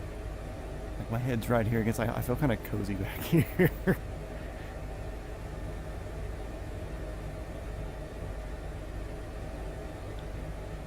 I don't really got caught up, but I did a kissy sound when I passed him. Mwah.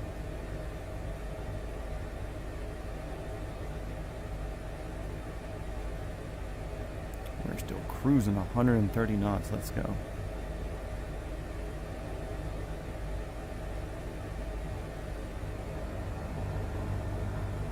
You've done the same thing in your Corolla on the highway. Dude, cruise control means it's supposed to cruise and be under control, right? Isn't that what that button means?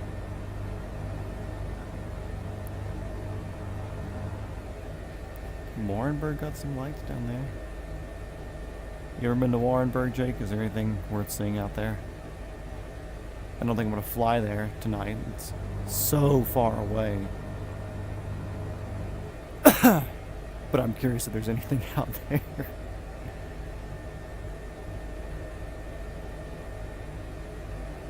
Yeah, see, I know what cruise... I used to work at Toyota. I know how cruise control works.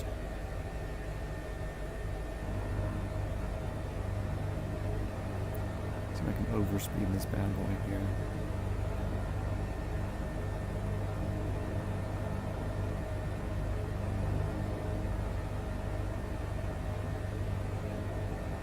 I am playing a game. Floating. Collective and cyclic, trying to get this thing over 140. I'm gonna keep it out of the red there. You see they were over torquing. I'm getting an over torque almost warning. Oh wow. Cruising 140 knots. People on the ground love me. Downtown KC with me. There's nothing in Warrensburg.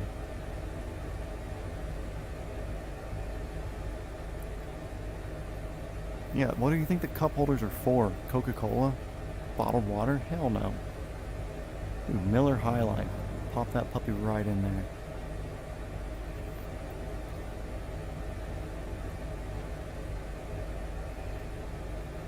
What was the last beer that I had? I had one at the end of Wheel Trend. So, end of season 3, last day we wrapped. Location shot off fireworks, everybody starts packing up, and a lot of the crew goes to some bar somewhere in Atlanta. Which, I don't live somewhere in Atlanta, I live like an hour south. So, whatever, I'm not going to go out and drink with the rest of the crew. But I decided to walk through the working truck parking lot area that everybody was kind of staged in. My entire department had left, but I had parked on set because I have armorer's privilege, which is great. Anyways, I saw a lot of the stunt people sitting down by one of their trucks. They had a cooler, and they had a couple of beers. So I had some beers with the stunt group. But you know, hopefully that earns place to me. I'd prefer to do some stunt work, because if I could do like 2 stunt jobs a month, I'd be happy. There's like 1 or 2 days here or there, whatever. Look at all this AC and furnaces I've installed below. Ooh, was that you?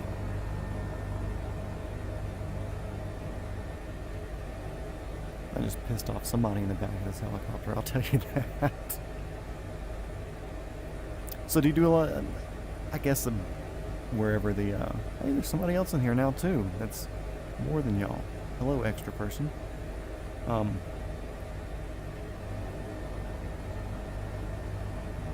feel like there's like a lot of low-key money out here, but also a lot of not money.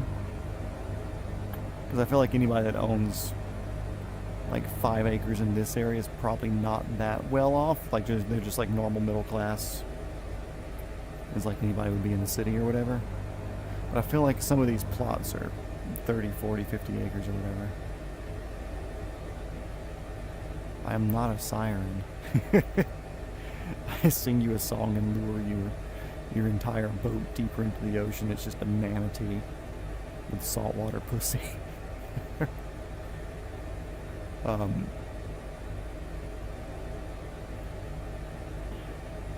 But yeah, I was saying, like, I guess state line doesn't matter much. Country borders, of course, that matters. But I figure like state line doesn't matter. Like, cool, if you're a reputable company, I live here in Odessa, but you're like the best, like, plumber, electrician, HVAC, roofer, drywall, whatever the case is, and you'll drive 30 miles to do work. Like, shit, I'm gonna hire the best person to drive out here. Hey, it's Cameron. What up? Good seeing you tonight, man. Cameron is one of my old school homies from, I don't think we were in school together, ever. But we went to the same Presbyterian church as children, and our moms were actually friends way back in the day. You know, Cameron's got a beautiful wife and 2 beautiful little babies. So, I'm very happy for my homies. They were out at the car show tonight. His dad was out there DJing. Had on his bucket hat, spinning records and everything. But yeah, you missed a lot tonight, Cameron. Well, you missed a lot of flying, but not a lot of exciting stuff. We are in, also, for you too, Georgia, Mr. Fan. We are in the Airbus H145-D2. It's D2 because there is 4 blades on top, not 5. We are in the German search and rescue livery. We took off from St. Louis International Airport, and now we are heading to Johnson Executive Airport, just south of Kansas City. And the cool thing about Johnson is, it's there where my homie Jake lives. So, he was a purposeful stop on this path.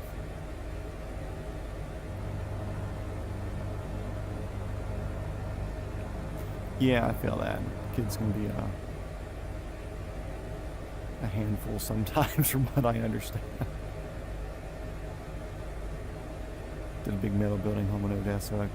Core of the giant metal building was the house. The rest was a giant garage with 30-foot ceilings and garden room inside the house. Hell yeah. Dude, I've looked heavily into doing a metal building house just because it would fit so much of my, sorry, I'm readjusting my seat here. It would fit so much of my, my needs. Like being a props person, car person, gun person, motorcycles, helicopters, workshop. Like, I need space for a lot of those hobbies. A lot of those hobbies are not small. And I don't need much room to live, you know. Living room, kitchen, kind of split the dining room in between them. A couple of bedrooms. Enough room for expansion where if I do get a family, we can make that work, you know. But it's not a... It's just like I look at normal house A or normal house B for sale that would be in the budget or whatever, and it's just... It does not make financial sense. Unless I was looking at keeping it as like an income property or something. Speaking of income, Cameron, I have been hardcore thinking about this Starlink rental thing. Thanks for throwing me on that. Again, unless I was like looking to buy a starter house, make like an income property or whatever. It's like, why would I want to go buy a normal house? Other than having a cool place to live, raise a family, whatever. But as far as my hobbies now as single Matt, and I'm still going to have the same hobbies, just at a slower pace as older Matt. Like, there's no... Okay, cool, I get a 3-bedroom house, or whatever, and then one entire bedroom turns into gun room and storage of scuba gear and 3D printer and simulator and PC and all this other stuff. One bedroom for a kid, one bedroom for me and the wife, and then the garage turns into workshop where I can do woodworking and metalworking stuff, and all the cars are parked outside. It does not make sense.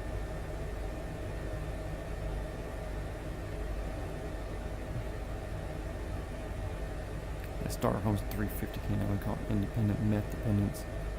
Bet you can guess why. I don't know why. Are they into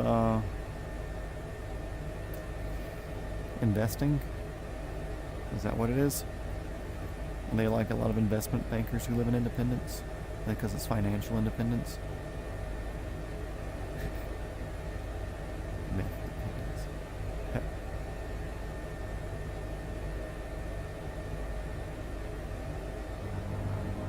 I mean, where is independence? I'm just not saying on that.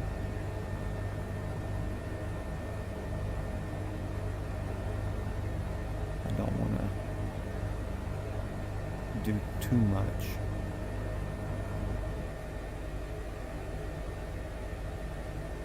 Now, because this is an aftermarket airplane in the game. Truman, oh. Yeah, you don't want more bedrooms, just space. Yeah, I'm going to try not to touch a lot of things now. Because, touching things may lead to a game crash, not a Matt crash. But I think at this point, if we have a game crash, then I'll just spawn into Odessa or something like that and kick it in from there.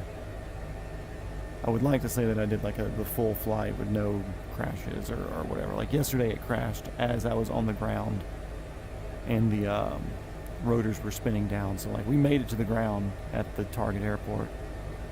But we did have a game crash there at the end. But it was good timing, so, you know, whatever.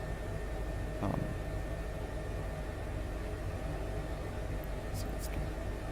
No, we don't want to do landing lights yet. I wonder if I can do...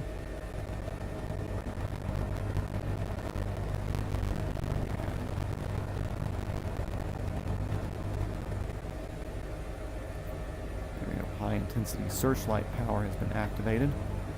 Gonna be wobbly here. Oh no, Cameron sent me a picture. I'm terrified. Being the worst pilot right now, texting and flying. Are you flying an Arma, it looks like? Is that Arma? Is that Battlefield?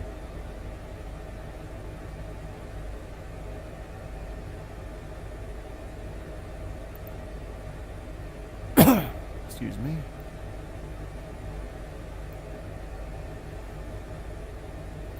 I can come over here.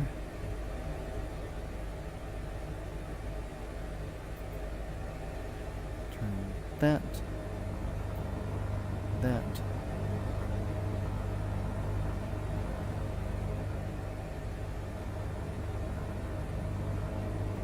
I'm deployed. I'm being the worst pilot right now.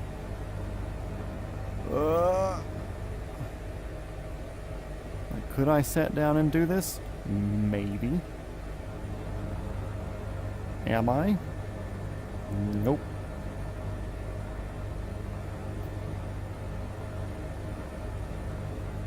See if it shows it on the outside.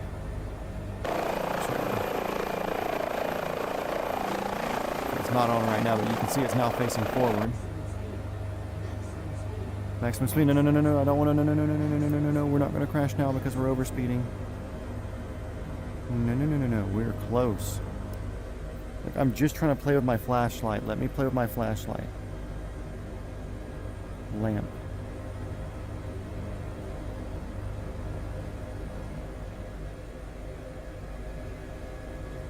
Okay, let's go back outside.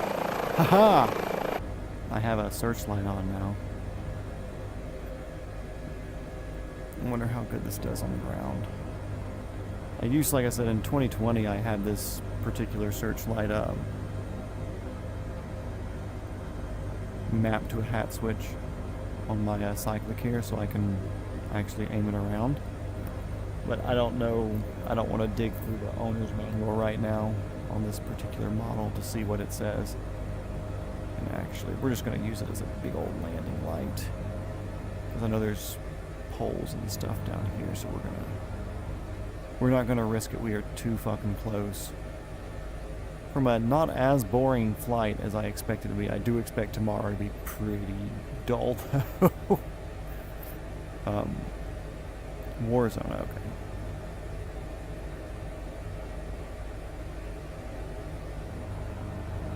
Dude, if I could like get people in here in VR to like ride along with me when I'm flying around their areas and get me to like point stuff out and like have a tour guide next to me, that'd be so sick.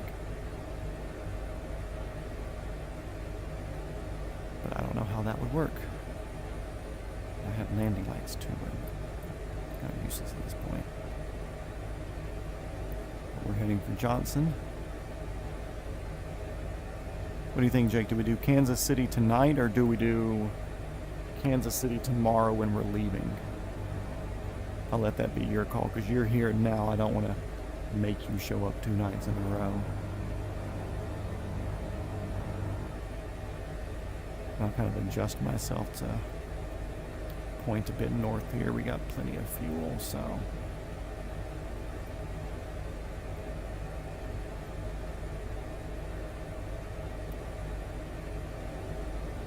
Yeah, for everything we can head over to KC now. And do a little bit of nighttime skylining.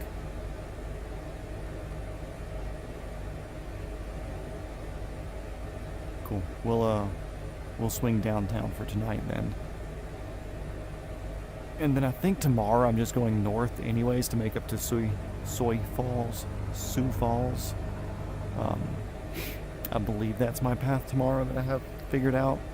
I haven't decided yet. So like if that's the case, then I'll definitely be seeing it tomorrow anyways too. But we're at a good time right now with the sunset, so we're gonna push this way now and see if we can get a sunset skyline tour of KC.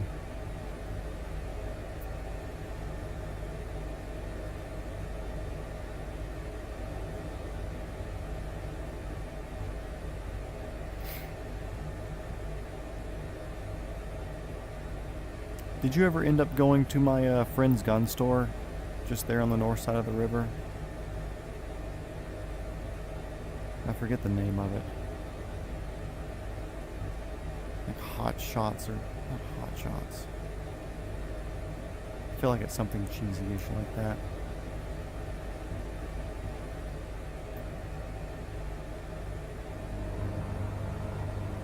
Oh, my butt's getting sore.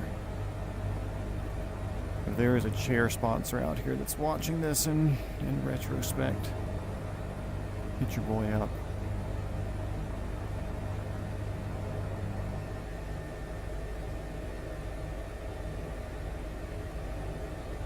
Oh no, not you, Cameron.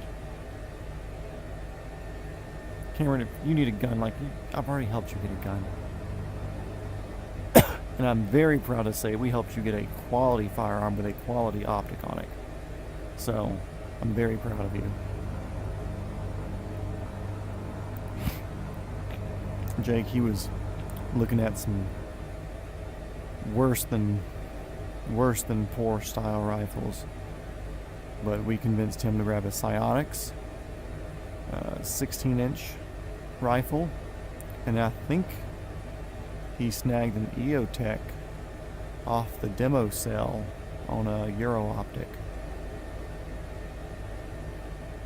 Yeah, super solid, super quality. Like, as far as something that you can just pick up and use and it's going to work for you, that is the one. I'm actually really curious. They actually came out with a new suppressor that they developed in-house, and they're selling it as a kit with either their 11.5 or 12.5 rifle. I'm curious how well it works. I don't need it. I've got a 12.5 that I have a suppressor on, but I'm curious how well it does, being that they aren't actually suppressor manufacturers, or not suppressor, whatever.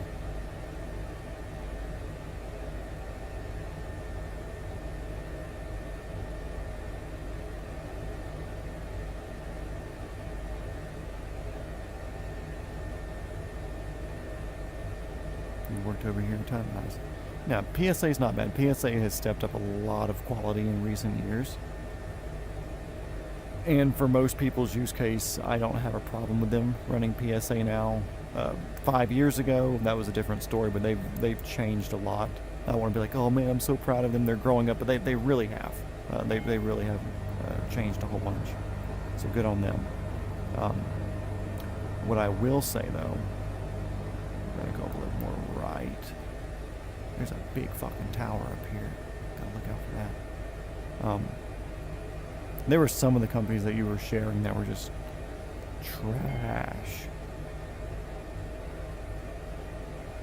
And I wasn't going to have you do that. The Royal Stadium. Wait, follow the highway in Arrowhead is... I see green over there, I was looking at that. And Arrowhead is on the left next to the Royal Stadium. Oh, okay.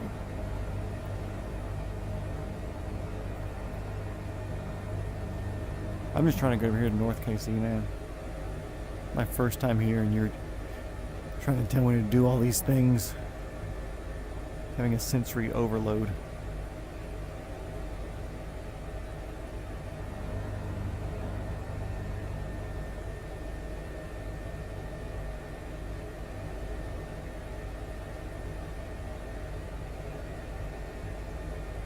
But we getting there.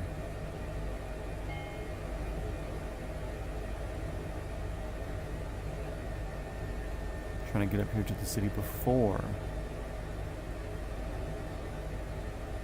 we lose sunlight. See, my homie's gun store is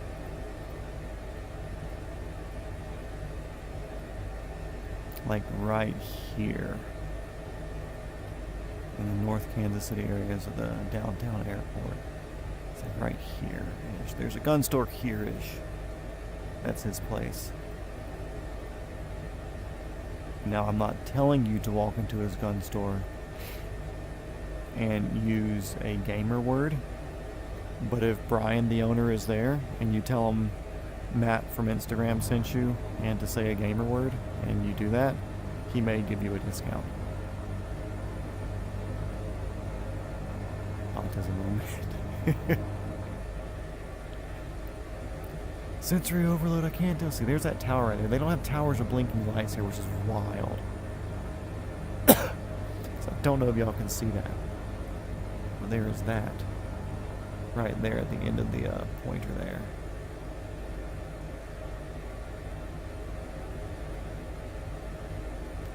Good night, Cameron. Good seeing you today. Thanks for dropping in and saying hello. Got a lot more days of this, so hopefully I'll see you on a few more of these.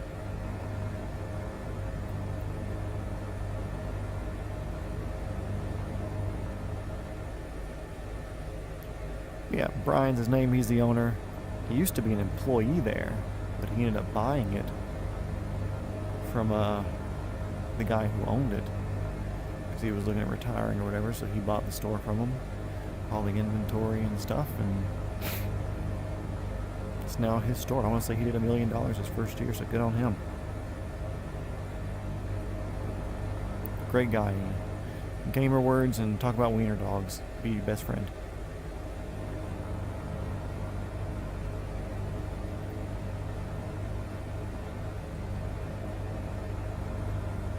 Yeah, we're going to swing here over the North KC. Because I can see the skyline there. I want to come at it from actually, we're going to have a better view if we come at it this way.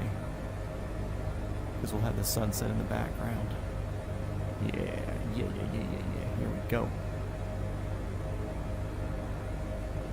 And Johnson's just over there. Perfect. We're going to follow whatever this road is here. The railroad tracks leading us to this road here. Follow that straight into downtown.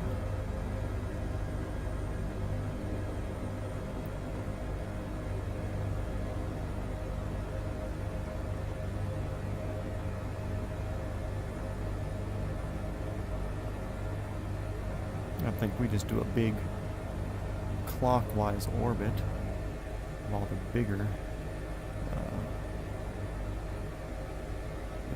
main buildings here in KC.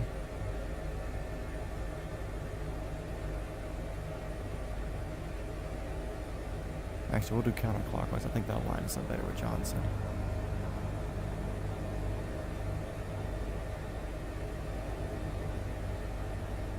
I didn't know Badger was out here. I've got a couple of Badger things on different things. Very reputable company.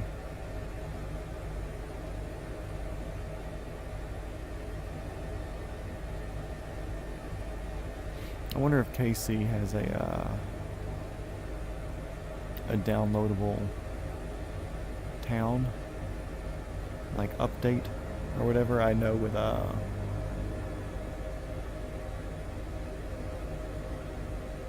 Atlanta, I downloaded like an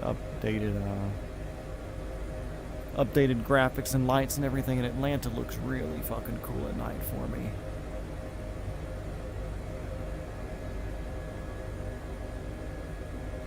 Okay, let's adjust my screen here.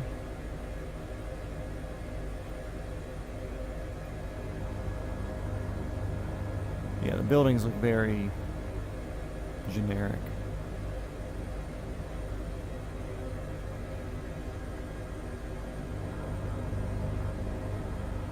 Now, I believe if I were to do this right here, we can see Johnson.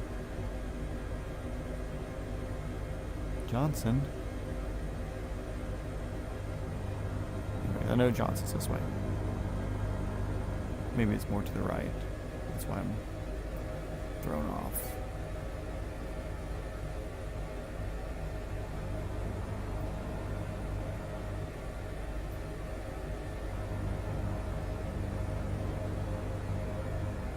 Oh no, that's a waypoint that has me going to. Okay.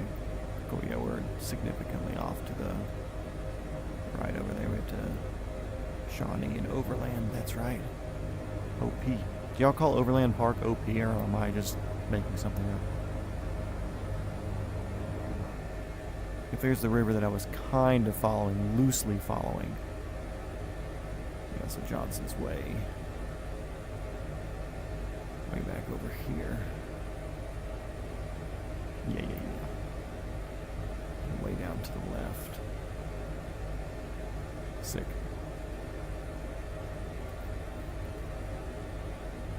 Yeah, following for that river, that's a very loose term there. I was in the vicinity at the beginning of it, and then I was no longer in the vicinity of it. I'm going to throw some more altitude at this real quick so we can stay clear of any of these damn towers.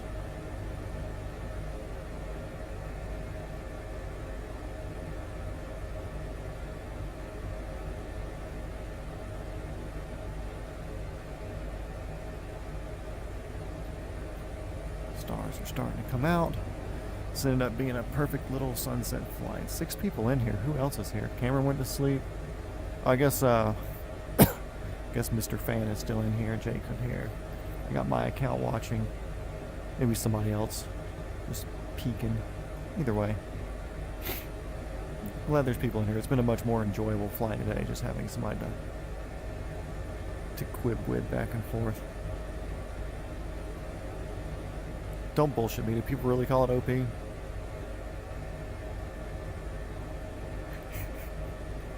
Because I'm just being a smart ass here. Like, I would call it OP, like, trying not to be funny. Like, just trying to be annoying. But I feel like I would just, like, start saying it more than what would be welcome, just on accident. Yeah. So didn't you say that you were going to be looking at a camera setup to go do some more plane spotting? Wasn't that something that you were talking about at one point? Because I think I remember discussing wanting to get a, like, an actual nice handy camcorder or something like that to do some recording with. Yes, we actually did. Okay, cool. When I come out there to visit one day and I start saying OP around people, they have no idea what I'm saying. And then you're openly giving me permission to shoot you with a 22 and help you microdose protection. You know, you can become immune to 22. We can work it to like 380 or 32 ACP or something.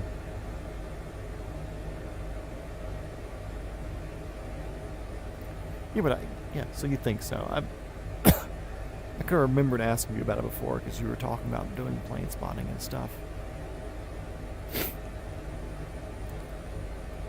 I'd still like to get a camcorder, but I just don't want to make the investment right now. Speaking of investments, now that Cameron's gone, at the car show today, he was talking about Formula Drift is coming up here shortly. And he was renting, or he was going to rent, a Starlink Mini to use that as as internet while they're at the racetrack for Formula D, because there's dog shit service there when you put 10,000 people in like this rural area, 10 to 20,000 people in this rural area. It just doesn't work out right. Anyways, he was like, yeah, the dude I was going to rent it from said it broke or whatever, so he's not able to rent it anymore right now. And I'm like, rent a Starlink? Hold up. So apparently this dude, he gets, and like some people do this, it's a Starlink Mini, so it's $350, I think, with like a nice Pelican case that he puts them in, with just basically everything you got there with like whatever password set up. And you rent the Starlink for the cost of a down payment of the cost of the Starlink, so we'll just say like $400 or whatever, and then like $30 a day, like a minimum 3-day rental or something. And the unlimited plan for Starlink is $165 a month. So if you do a 3-day rental minimum at $30 a day, that's $90 plus the reimbursable deposit, refundable deposit. So basically, these people pay you the cost of your Starlink. Sorry, I'm readjusting myself. So they pay you the cost of the Starlink if they break it, and then they pay you $30 a day, or so we'll just say $100. They give you $100 to use it for a weekend, and then you get it back to where you can rent it out again. So you only have to rent it out twice to make your actual payment. We should do a radio call. Johnson County Airport, this is helicopter 42069 Fuckwagon. We are coming in from the north on a short final. We're about 2 miles out. Help, nobody is in the way. Helicopter 42069 Fuckwagon. Anyways. 69 highway. Oh, yeah. Maximum speed. I know, I want to get here. Landing lights. Anyways, yeah, so that's the thing. You can rent Starlink for like $30 a day, and have your damages covered because it's part of your refundable deposit. And so if somebody breaks it, you're good, you know, like you're covered. You just buy another one. And if you rent it out more than twice a month, then it's paid for. Like paid for in full. There you go. Bada bing, bada boom. Nothing to worry about. It's like, holy crap! I could buy like 2 Starlinks, get a couple of Pelican cases, get it set up all nice and usable, you know, or even just one, just to get it started. And see if it's a viable thing. If it's not viable, then I'll just turn off service and sell it, you know, make a loss, whatever, no big deal.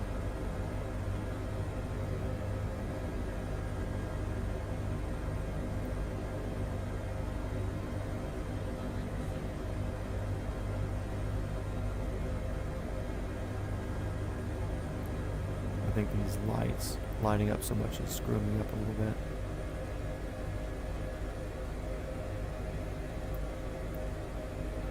So what I want to do, I want to turn the high intensity searchlight off real quick. No, don't pick up on me. There you go. Solid. Off.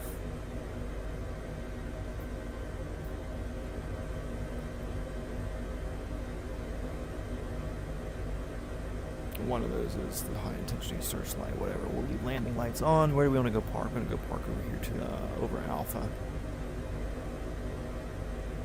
Hell yeah, I saw your house too. That's just the fact that, like, if you saw it, that means I definitely saw it. I don't know which one it was, but I saw it.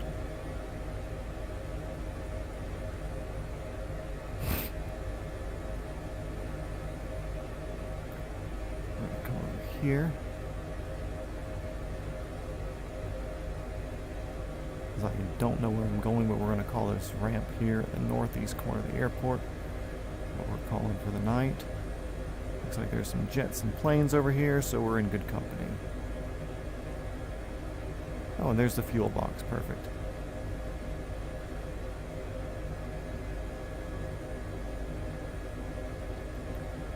Okay, passengers, welcome to Johnson County Executive Airport. Mr. Jake Zorp should be here any minute to go take us out to go to church. It's almost Easter Sunday, so we're going to be doing church here in KC. Let's get this turned off before we end up flipping the damn thing. It goes down to idle.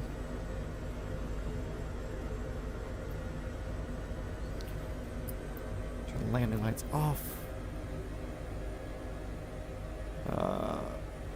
What's my flashlight button? If the game crashes now, we already made it, but I want to see what my flashlight button is so I can do a shutdown. Controls. Alt F, okay.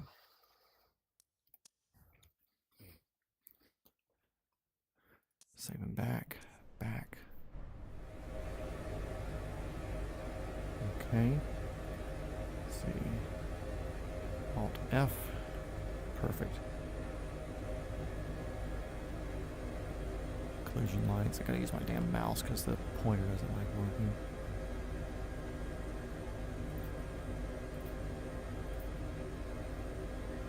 High intensity searchlight. I can turn that off now.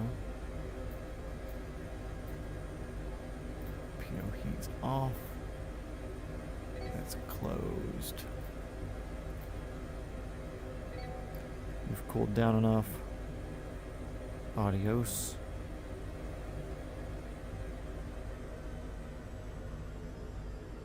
Turn you off.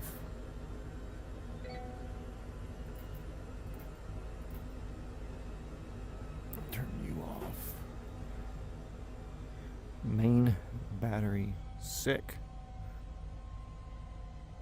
Okay, cool. Anything else I want to deal with here?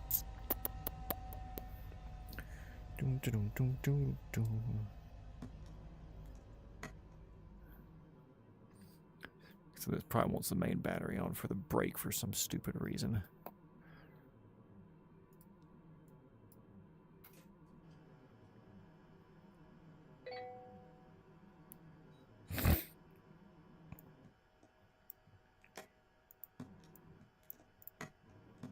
Stop the rotor. Yeah, shut up. Blah.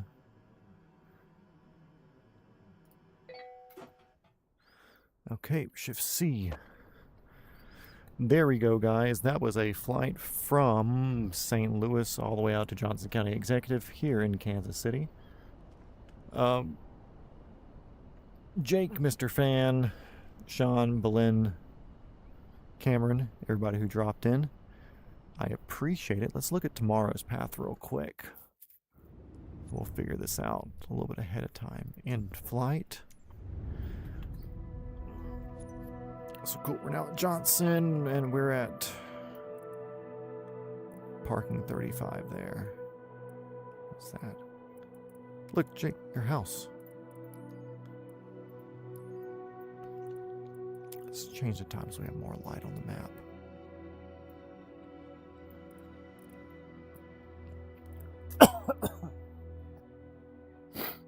That's where the helicopter place is based out of, actually. Nice.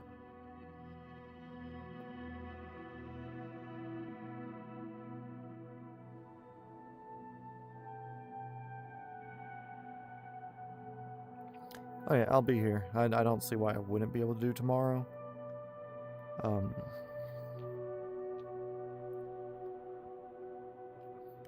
Yeah, I don't think I have a reason not to do tomorrow. Anyways, so tomorrow, Kansas City, looking at Omaha, Nebraska, or we may even kick it up to Sioux City or Sioux Falls. Sioux Falls will be a haul. If I have time for a longer stream tomorrow, we'll do Sioux Falls. If not, just getting up to Omaha. The only place of interest that I have marked is Brownsville, Nebraska, which Sean told me about on my Instagram. Which, let's see. We're basically following the river up here, so there's Omaha. And Brownsville's just south of Nebraska City. It's like over here. Is that Farrington? So yeah, it's... Yeah, there you go, Brownsville. This was the first settlement in the state. That's the only claim to fame that it has. Then there's Omaha. Like I said, that shouldn't be that long of a flight. That's like 2/3 of what we did today. And I may work up to Sioux City. I don't know if I want to go all the way to Sioux Falls. And what I'll probably do tomorrow...